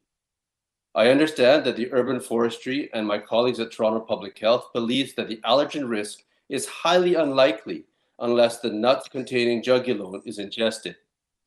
However, it is with utmost confidence that I can tell you that with the severe nature of my wife's tree nut allergy, among her other allergies, puts her at increased risk. Simply inhaling the air in our backyard triggers immediate respiratory difficulties, shortness of breath, increased respiratory rate, chest pain, as well as hives. Despite the fact that we sweep and blow on a daily basis during the walnut season, it does not mitigate the severe allergic response. This is a painful way to live. As an additional note, the arborist did outline the risk of tree failure, as there are 2 stems from the base which are at risk of failure. The arborist and urban forestry were in disagreement as to the actual risk of failure, so I cannot speak to that. However, I would not like to know that we have a large storm and that there is damage to any one of the 4 properties that the tree directly impacts. By removing the walnut tree, we can mitigate the risk of exposure and create a safer environment for my wife. This action would provide her with a sense of security and enable her to fully enjoy our backyard without the constant fear of an allergic reaction. The importance of the ability to use our backyard during the limited summer months for Helen's mental health is immeasurable. I kindly request your understanding and consideration of this matter. Thank you. Thank you very much. Are there any questions for the deputant? Okay, Councillor Cole, did you have a question for the deputant? Yes? You need to turn your mic on.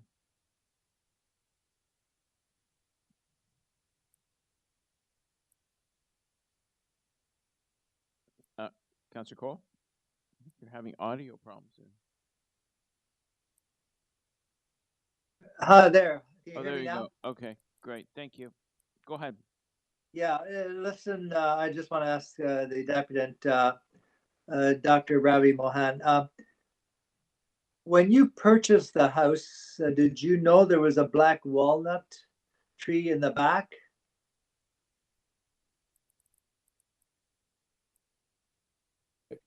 Yes, thank you. So when we purchased the house, I had just finished my medical training, and I'd got a job here, and I moved probably about 10 years ago. I did not know. I knew that we had a maple tree. I did not know we had a black walnut tree in the back. I'm being completely honest, and we have a linden tree at the front. At the time that we purchased the house, I was still so heavily in debt that I couldn't even afford to. When we did find out that it was a walnut tree, I couldn't even afford to remove it or even have a thought of that. So we've been living in this state, and it's only now that because we know that the cost associated with removing a tree is very high.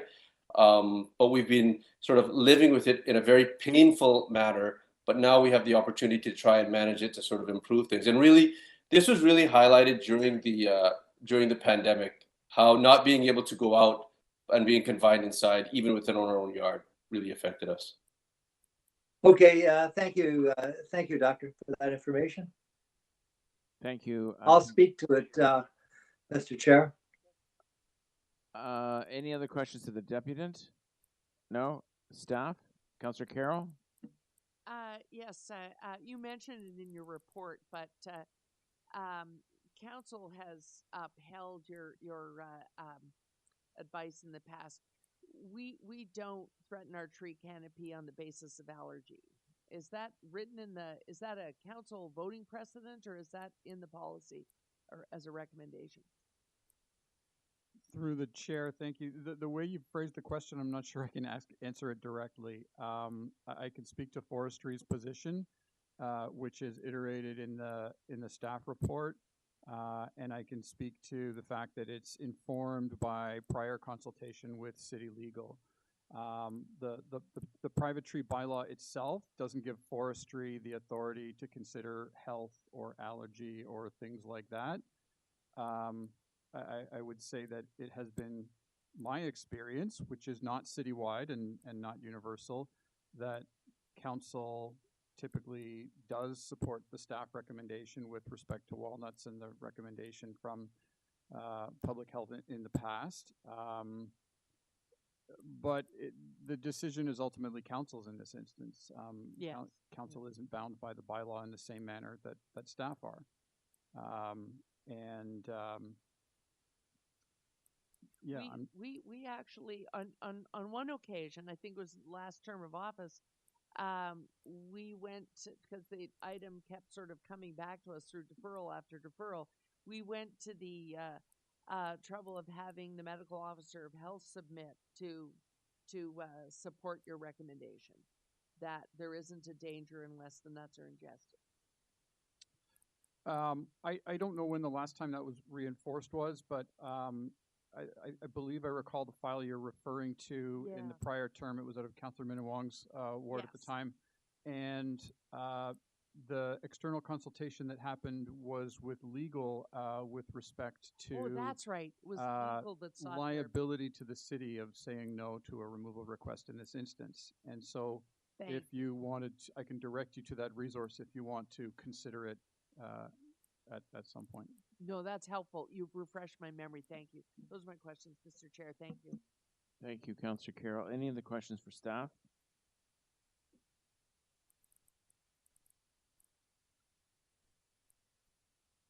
Okay, speakers?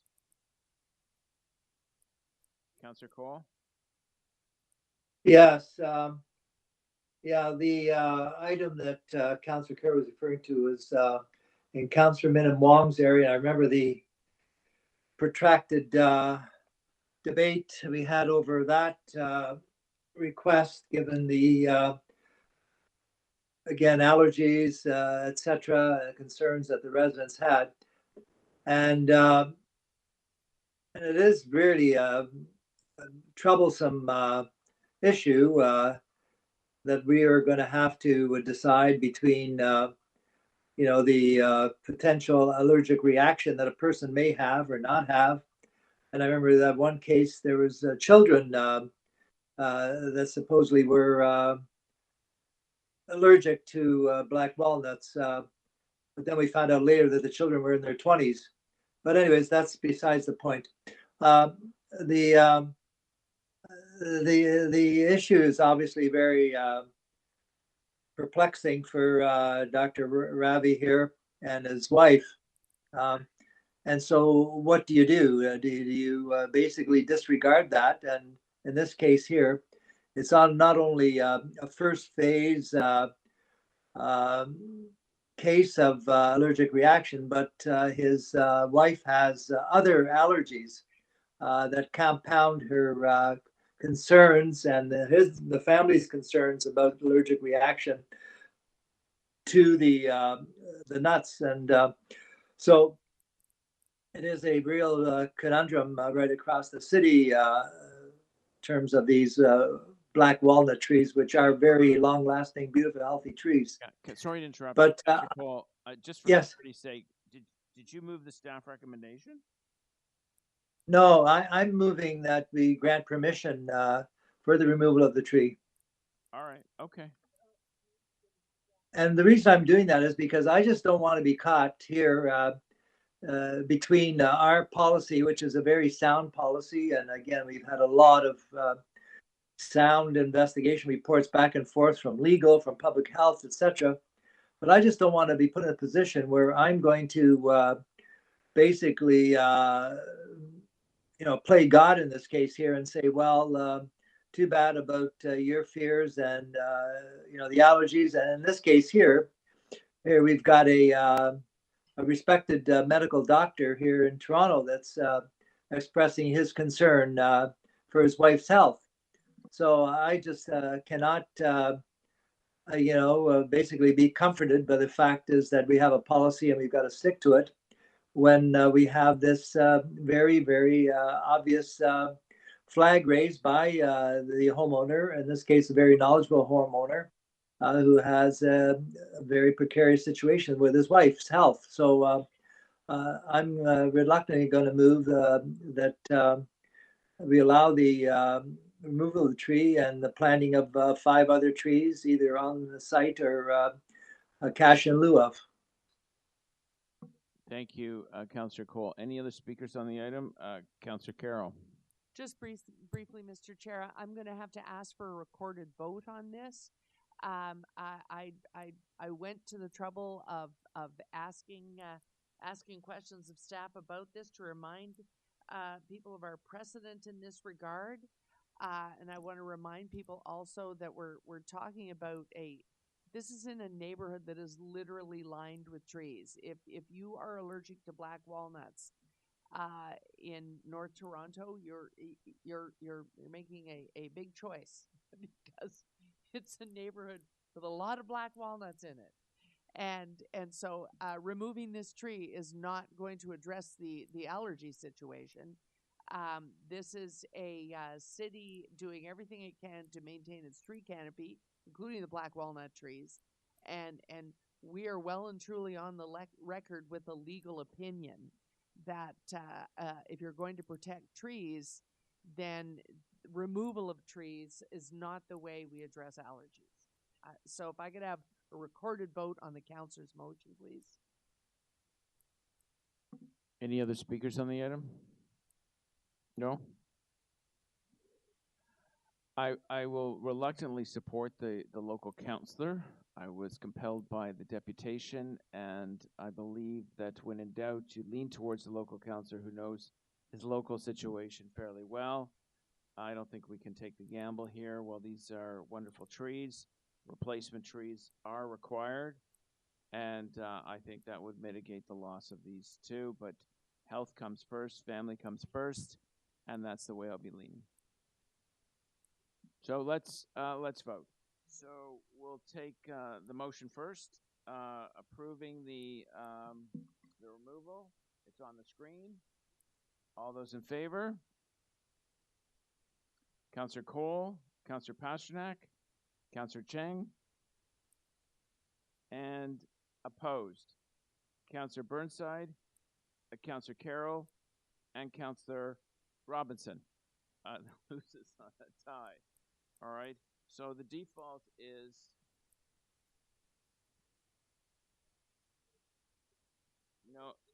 no one else.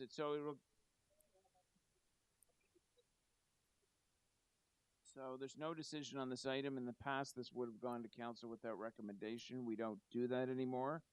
It stays here. So there's no approval and no denial of this application. Okay. Last item. Second last item. Number 29. Oh, no, sorry. No, 29 has been done. Last item is number 30. Okay. 817 Mount Pleasant Road, inclusion in the Heritage Register. We have 3 speakers. Mary Otts Donaldson on the line. Ms. Donaldson, thank you for joining us. You have 5 minutes. Can you hear me? Yes, we can hear you. Perfect. Thank you. Thank you very much for giving us a chance to speak. I am a fabric artist and a past president and chair of the board of the Art Gallery of Northumberland in Coburg. I'm also a life member of the New Brunswick Crafts Council. I would like to speak about the church building at 817 Mount Pleasant Road, my family church while I was growing up. For this presentation, I've used various church publications and old newspaper articles from our Estonian language newspapers to give you some context and to state that my memories contradict some of the reports made before the Preservation Board on April 24th. I would also like to give you a background on this beautiful church. The passages that I will quote are translated by me from the church publication Este Evangelium Illupteri Uso Petri Cogotus Torontus Duadrexa Gumanelicum 8 kuni Duadrexa Viscum 8, translated as St. Peter's Estonian Evangelical Lutheran Congregation in Toronto, 1948 to 1958. To these passages, I will add a childhood memory. Architect Michael Bach planned a mid-century modern building of natural materials. Money was scarce for the immigrant refugee congregation, and led by their pastor, they decided the only feasible option was to build what they could afford, planning to add elements as money became available. Structural engineer Egon Maypoom wrote in 1958, quote, "The members of the congregation who supported the construction with love and generous donations do not view the current building as completely finished. Rather, they see it as a half-finished structure waiting for finishing touches. The plans are started, and over time we will see the beautiful building that the architect originally planned," end of quote. In the same publication, the pastor, Oskar Buch, writes, "Unfortunately, we could not bring all of the architect's plans to fruition. We had to give up the bell tower. We had to reduce our budget from $183,000 to $133,000. We did so with a heavy heart, but it is better to have half an egg instead of an empty shell. Besides, we can build in the future what we have to give up now. Perhaps there will come a time when we can lengthen the altar area and add a wing of meeting rooms." The city planners, as well as financial constraints, required that the building be shortened. The altar area became a small, narrow space.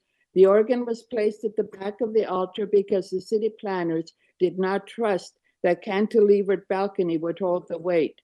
The bell tower was left for the future, as was the side wing of the meeting rooms. The stained glass in the windows had to wait for another day, but money was found for the copper roof. I very distinctly remember seeing the bright roof glistening in the sun develop into a rich green patina. The color developed unevenly. I was 13 years old and asked my father, when were they going to clean the roof? The stained glass window behind the altar was only partly finished, but the congregation loved the large window which framed the sky and a beautiful tree. In 1971, the stained glass, the sky, and the tree were replaced by a wall of balconies, an apartment building designed by architect Uno Pri, another Estonian. Michael Bach was no longer active, so another prominent Estonian architect, Professor Emeritus Ants Elkin, designed the renovations using Bach's original ideas. The church was lengthened to the original plan. The altar area was built as originally envisaged. To provide privacy from the encroaching balconies, Elkin replaced the window with a bare brick wall, and ingeniously he used glass for the added roof skylights, which beamed soft light onto the altar. As originally planned, the organ was moved to the balcony choir loft, the bell tower was erected, and side rooms were built. Not only is imitation the sincerest form of flattery, in art and architecture, original items become more valuable as it is used as inspiration by those who follow. There are many church buildings in Toronto that are similar in style to St. Peter's Estonian Evangelical Lutheran Church. They were built in 1960, 1970, 1980. St. Peter's was built in 1955, an original building designed by a renowned architect, Michael Bach, of necessity modified by another renowned architect, Ants Elkin. You're just over 5 minutes. If you could wrap up. Yes. I have one sentence left. Designed by another renowned architect, Ants Elkin, built from natural materials of wood, brick, and glass, true to the Nordic culture of the people who built this structure. How sad it is that now we must beg for its protection. Thank you very much for that. Are there any questions for the deputant? No? Okay, thank you very much.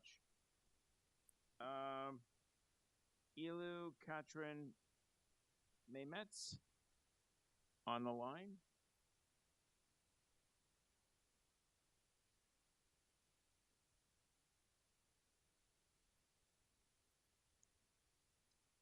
Just Ilu.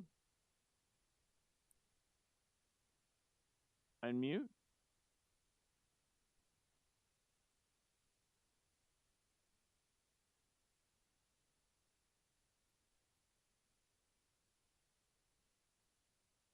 Ilu.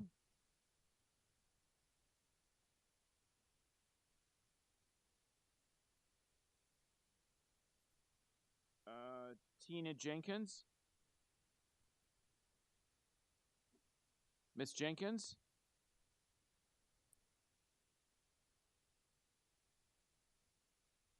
Do you want to unmute? Yeah. Can you hear me? Yes, yes. Thank you. You have 5 minutes. Great. Thank you very much. So thank you for having us. I really wanted to speak to the church from the perspective of a lifelong active member. My father was part of the first wave of Estonian immigrants that arrived after Second World War and was active in the congregation even before the building existed. My family has seen the growth of the church, the addition of the columbarium, the relocation of the organ pipes, the closure of the east window, where one could see laundry being hung to dry during the church service. We were also there to vote on the selection of the lovely stained glass windows, each one reflecting the colors patterns of our Estonian folk costumes and the eternal themes of spirituality, joy, love, peace, generosity, hope, goodwill, patience, and faith. The church building reflects these values in more than just the windows. The soaring wooden arches, the golden light, the acoustics, but most of all, the simple elegance of the building. It has a feeling of wholeness, completion, all the parts combined without overpowering each other, and that is the genius of its architect, Michael Bach. Although there are many mid-century A-frame churches, none compares to St. Peter's. The scale is perfect. Move the walls slightly apart, alter the height, you lose this feeling of space and tranquility. But what exactly is the style of this church? Why should it be preserved? When the North Toronto Herald, part of the Toronto Free Press, invited the community to the dedication in 1955 in a full-page announcement, it described this church as unusual in its design. It went on to state that the architect Michael Bach tried to echo the forward-looking spirit that has carried the congregation through the struggle, along with their culture almost forgotten. Consequently, the design follows no preconceived notion of architectural style. End of quote. This was a most extraordinary building for Mount Pleasant and Eglinton in Toronto of the 1950s, and it still is. This church has hosted countless international choirs, orchestras, politicians, and reflects the history of the Estonian diaspora in Toronto. It has been the cultural and spiritual center in the birth of Estonian re-independence in 1991, but it also highlights the essence of being a Toronto Estonian, belonging to the multicultural fabric of Toronto. It has an architectural memory, a footprint of many generations. Now more than ever, this church should be preserved in view of the current geopolitical tensions and the fragile cultural identity of Estonia and the Baltic states bordering on the former Soviet Union. This place of worship is irreplaceable. St. Peter's Estonian Lutheran has become a community landmark, even a tourist destination for Estonians and non-Estonians. It is also a tranquil spot for contemplation in the dense, encroaching condo developments at Mount Pleasant and Eglinton. With the scale of the building, the green space, the trees, and park-like columbarium, this is something the immediate neighborhood enjoys seeing. The church structure's height fits in with the rest of the streetscape and provides a graceful transition to the mid-rise buildings surrounding it. Although the congregation has grown smaller over the years, the Estonian diaspora is still strong in Toronto. With the attention on the possible sale and demolition of our church, many members see renewed hope. With a new leadership, new supporters, former members showing interest, we recently had 9 confirmants. We had a new minister arrive with over 2,000 names on our petitions, We will be able to respond to the needs of the surrounding community by offering services in English once again, as well as offering space for concerts, special events, and caring for the community with seniors and youth drop-in programs. Local associations and business groups are responding and offering help. We are very excited about the future of our church and serving both the Estonian and local community. I ask sincerely that St. Peter's be included in the Heritage Registry. It is unique. How could you replace this? Thank you for listening. Thank you very much for your comments. Any questions for the deputant? No, I don't see any. So we can try Ilu Katrin Mametz. She's on the line.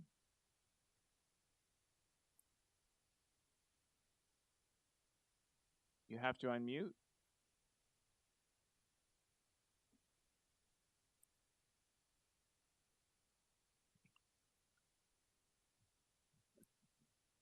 I don't know how much.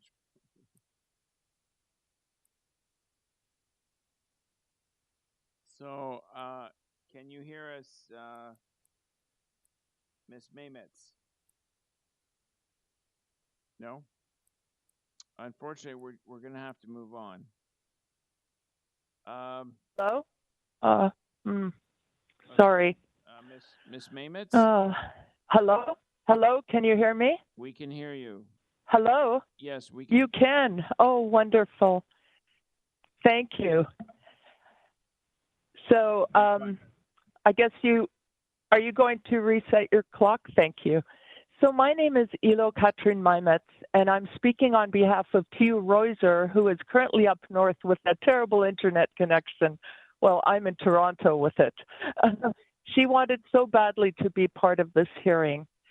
Tiu was for many years on the Congregational Council and Executive of St. Peter's, serving as a council member and then as the vice chairman and director of both the Estonian and English Sunday schools.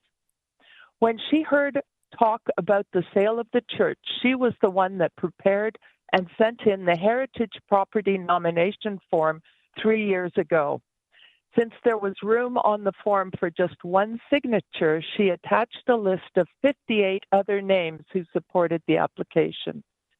This morning, she wanted to focus on some of the comments made in a letter submitted by the trustees of St. Peter's dated June 30th, 2022, advocating against heritage designation. In their letter, they contend that heritage registration should not occur because major changes to the building have been made. It should be noted that when the church was first constructed, the plans for the building were slightly different, and Mary Donaldson has just spoken about this as well. The roof was to include gables. There was to be a bell and cross tower. The church interior was to be a bit longer, and there were to be side rooms, which we refer to as the north wing. Many of the things the trustees are pointing out as major changes are merely the completion of original plans for the building. Of note, the current roof is the original copper roof. The triangular window at the back of the church was replaced with brick sometime in the 70s because the stained glass was unfinished. The artist that Michael Bach had envisioned completing the window passed away prematurely, and his work was left incomplete. The organ was moved to the balcony because at the time of construction, the City of Toronto would not give permits to place it there, explaining that they did not have experience with the load capacity of a hanging balcony. Adding a little plywood to block the rear stairs to the balcony was most likely for safety reasons. It is not an integral part of the building and could be easily removed. The slight enlargement of the foyer of the north wing was to make the church entry and basement more walker and wheelchair accessible. None of these are significant alterations. Dio also wanted to contend that the church does not serve the people of Estonian heritage exclusively. English-speaking services began in October of 1957 when the church's founding pastor, Oskar Bohm, and the Congregational Council decided that St. Peter's had a need for services in English. There have been English services open to the community at large for well over 50 years. With new management and adaptive reuse, St. Peter's could and should be put to greater community use in the future. You should be also aware that there are 2 online petitions to save St. Peter's. With very little marketing, there are 2,173 signatories in favor of saving the church. A permanent home for Pastor Boob's congregation is what St. Peter's started as. It is now, however, a part of the tapestry of Toronto, a city made up of many glorious colors, shapes, and historical backgrounds. If we don't save our history, what do we have to pass on to future generations? DU asks sincerely that heritage registration be given to St. Peter's, and I support her on this. Thank you for listening. Thank you very much for your comments. Any questions? Thank you. No? Okay. All right. Thank you very much for your comments. Questions for staff? Councillor Carroll? Yes, just one question. I had forgotten until I read this report about the Bill 23 issue that if you want to list something, you have to list it every 2 years now to keep it on the list. Under Bill 23, is the recommendation telling me that the intention here is to list it according to what council can do right now and then proceed to achieve designation, full designation? Hi, it's Gary Miedema from Heritage Planning through the chair. You're correct that Bill 23 restricts that a listed property can only be listed on the Heritage Register for 2 years. If it is designated within those 2 years, obviously it remains on the register as a designated property. So our intention at this point, staff's intention of bringing this listing forward, is understanding that the congregation is considering the future of the property for the clarity for the congregation and for the public, and that designation would then be considered for this property as well. Oh, so if that's the case, then if nothing happens between now and then to keep it on the list, we would have to basically revisit it in 2 years and make sure that we keep it on the list until all those things get worked out. It's even more difficult than that. Through the chair, the Bill 23, Bill 23 actually requires that if a listed property is not designated within the first 2 years on the register, it must come off the register for a period of 5 years. So it could not be relisted until 5 years after it came off the register. So staff are working through exactly these issues right now. So this is just another case where as quickly, well, more than is humanly possible, as quickly as possible, we have to get to that point of full designation. Or the property Yes, you're right. is vulnerable. Wow. Okay. Yeah, I and just wanted to highlight that little known fact about Bill 23. Thank you for including it in the report. Thank you. Thank you, Councillor Carroll. Any other questions for staff? Speakers? I'd like to move staff recommendations. It's Councillor Robinson speaking. Okay, Councillor Robinson has moved staff recommendations. Any other speakers on the item? Councillor Carroll? Just that I'm stunned at what I just heard. I can't imagine why the province wants to become the enemy of all these people if we can't achieve all the legal toing and froing. That a heritage property becomes vulnerable for 5 years makes no heritage sense. It actually makes no political sense. So it's stunning to me what we just heard, and thank you to this community to reach out and so vehemently defend this, and to Councillor Robinson for being at their side. Thank you. Thank you, Councillor Carroll. Any other speakers on the item? Okay. Councillor Robin has moved staff recommendations, which includes this property, into the Toronto's Heritage Register. All those in favor? Opposed? That is carried.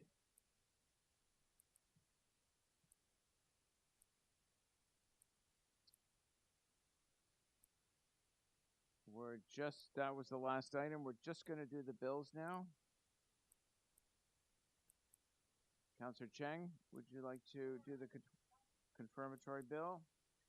I'd like to move that bills 450 to 460 prepared for the May 16, 2023 meeting 5 of the North York Community Council be declared as bylaws and pass subject to section 226.9 of the City of Toronto Act 2006.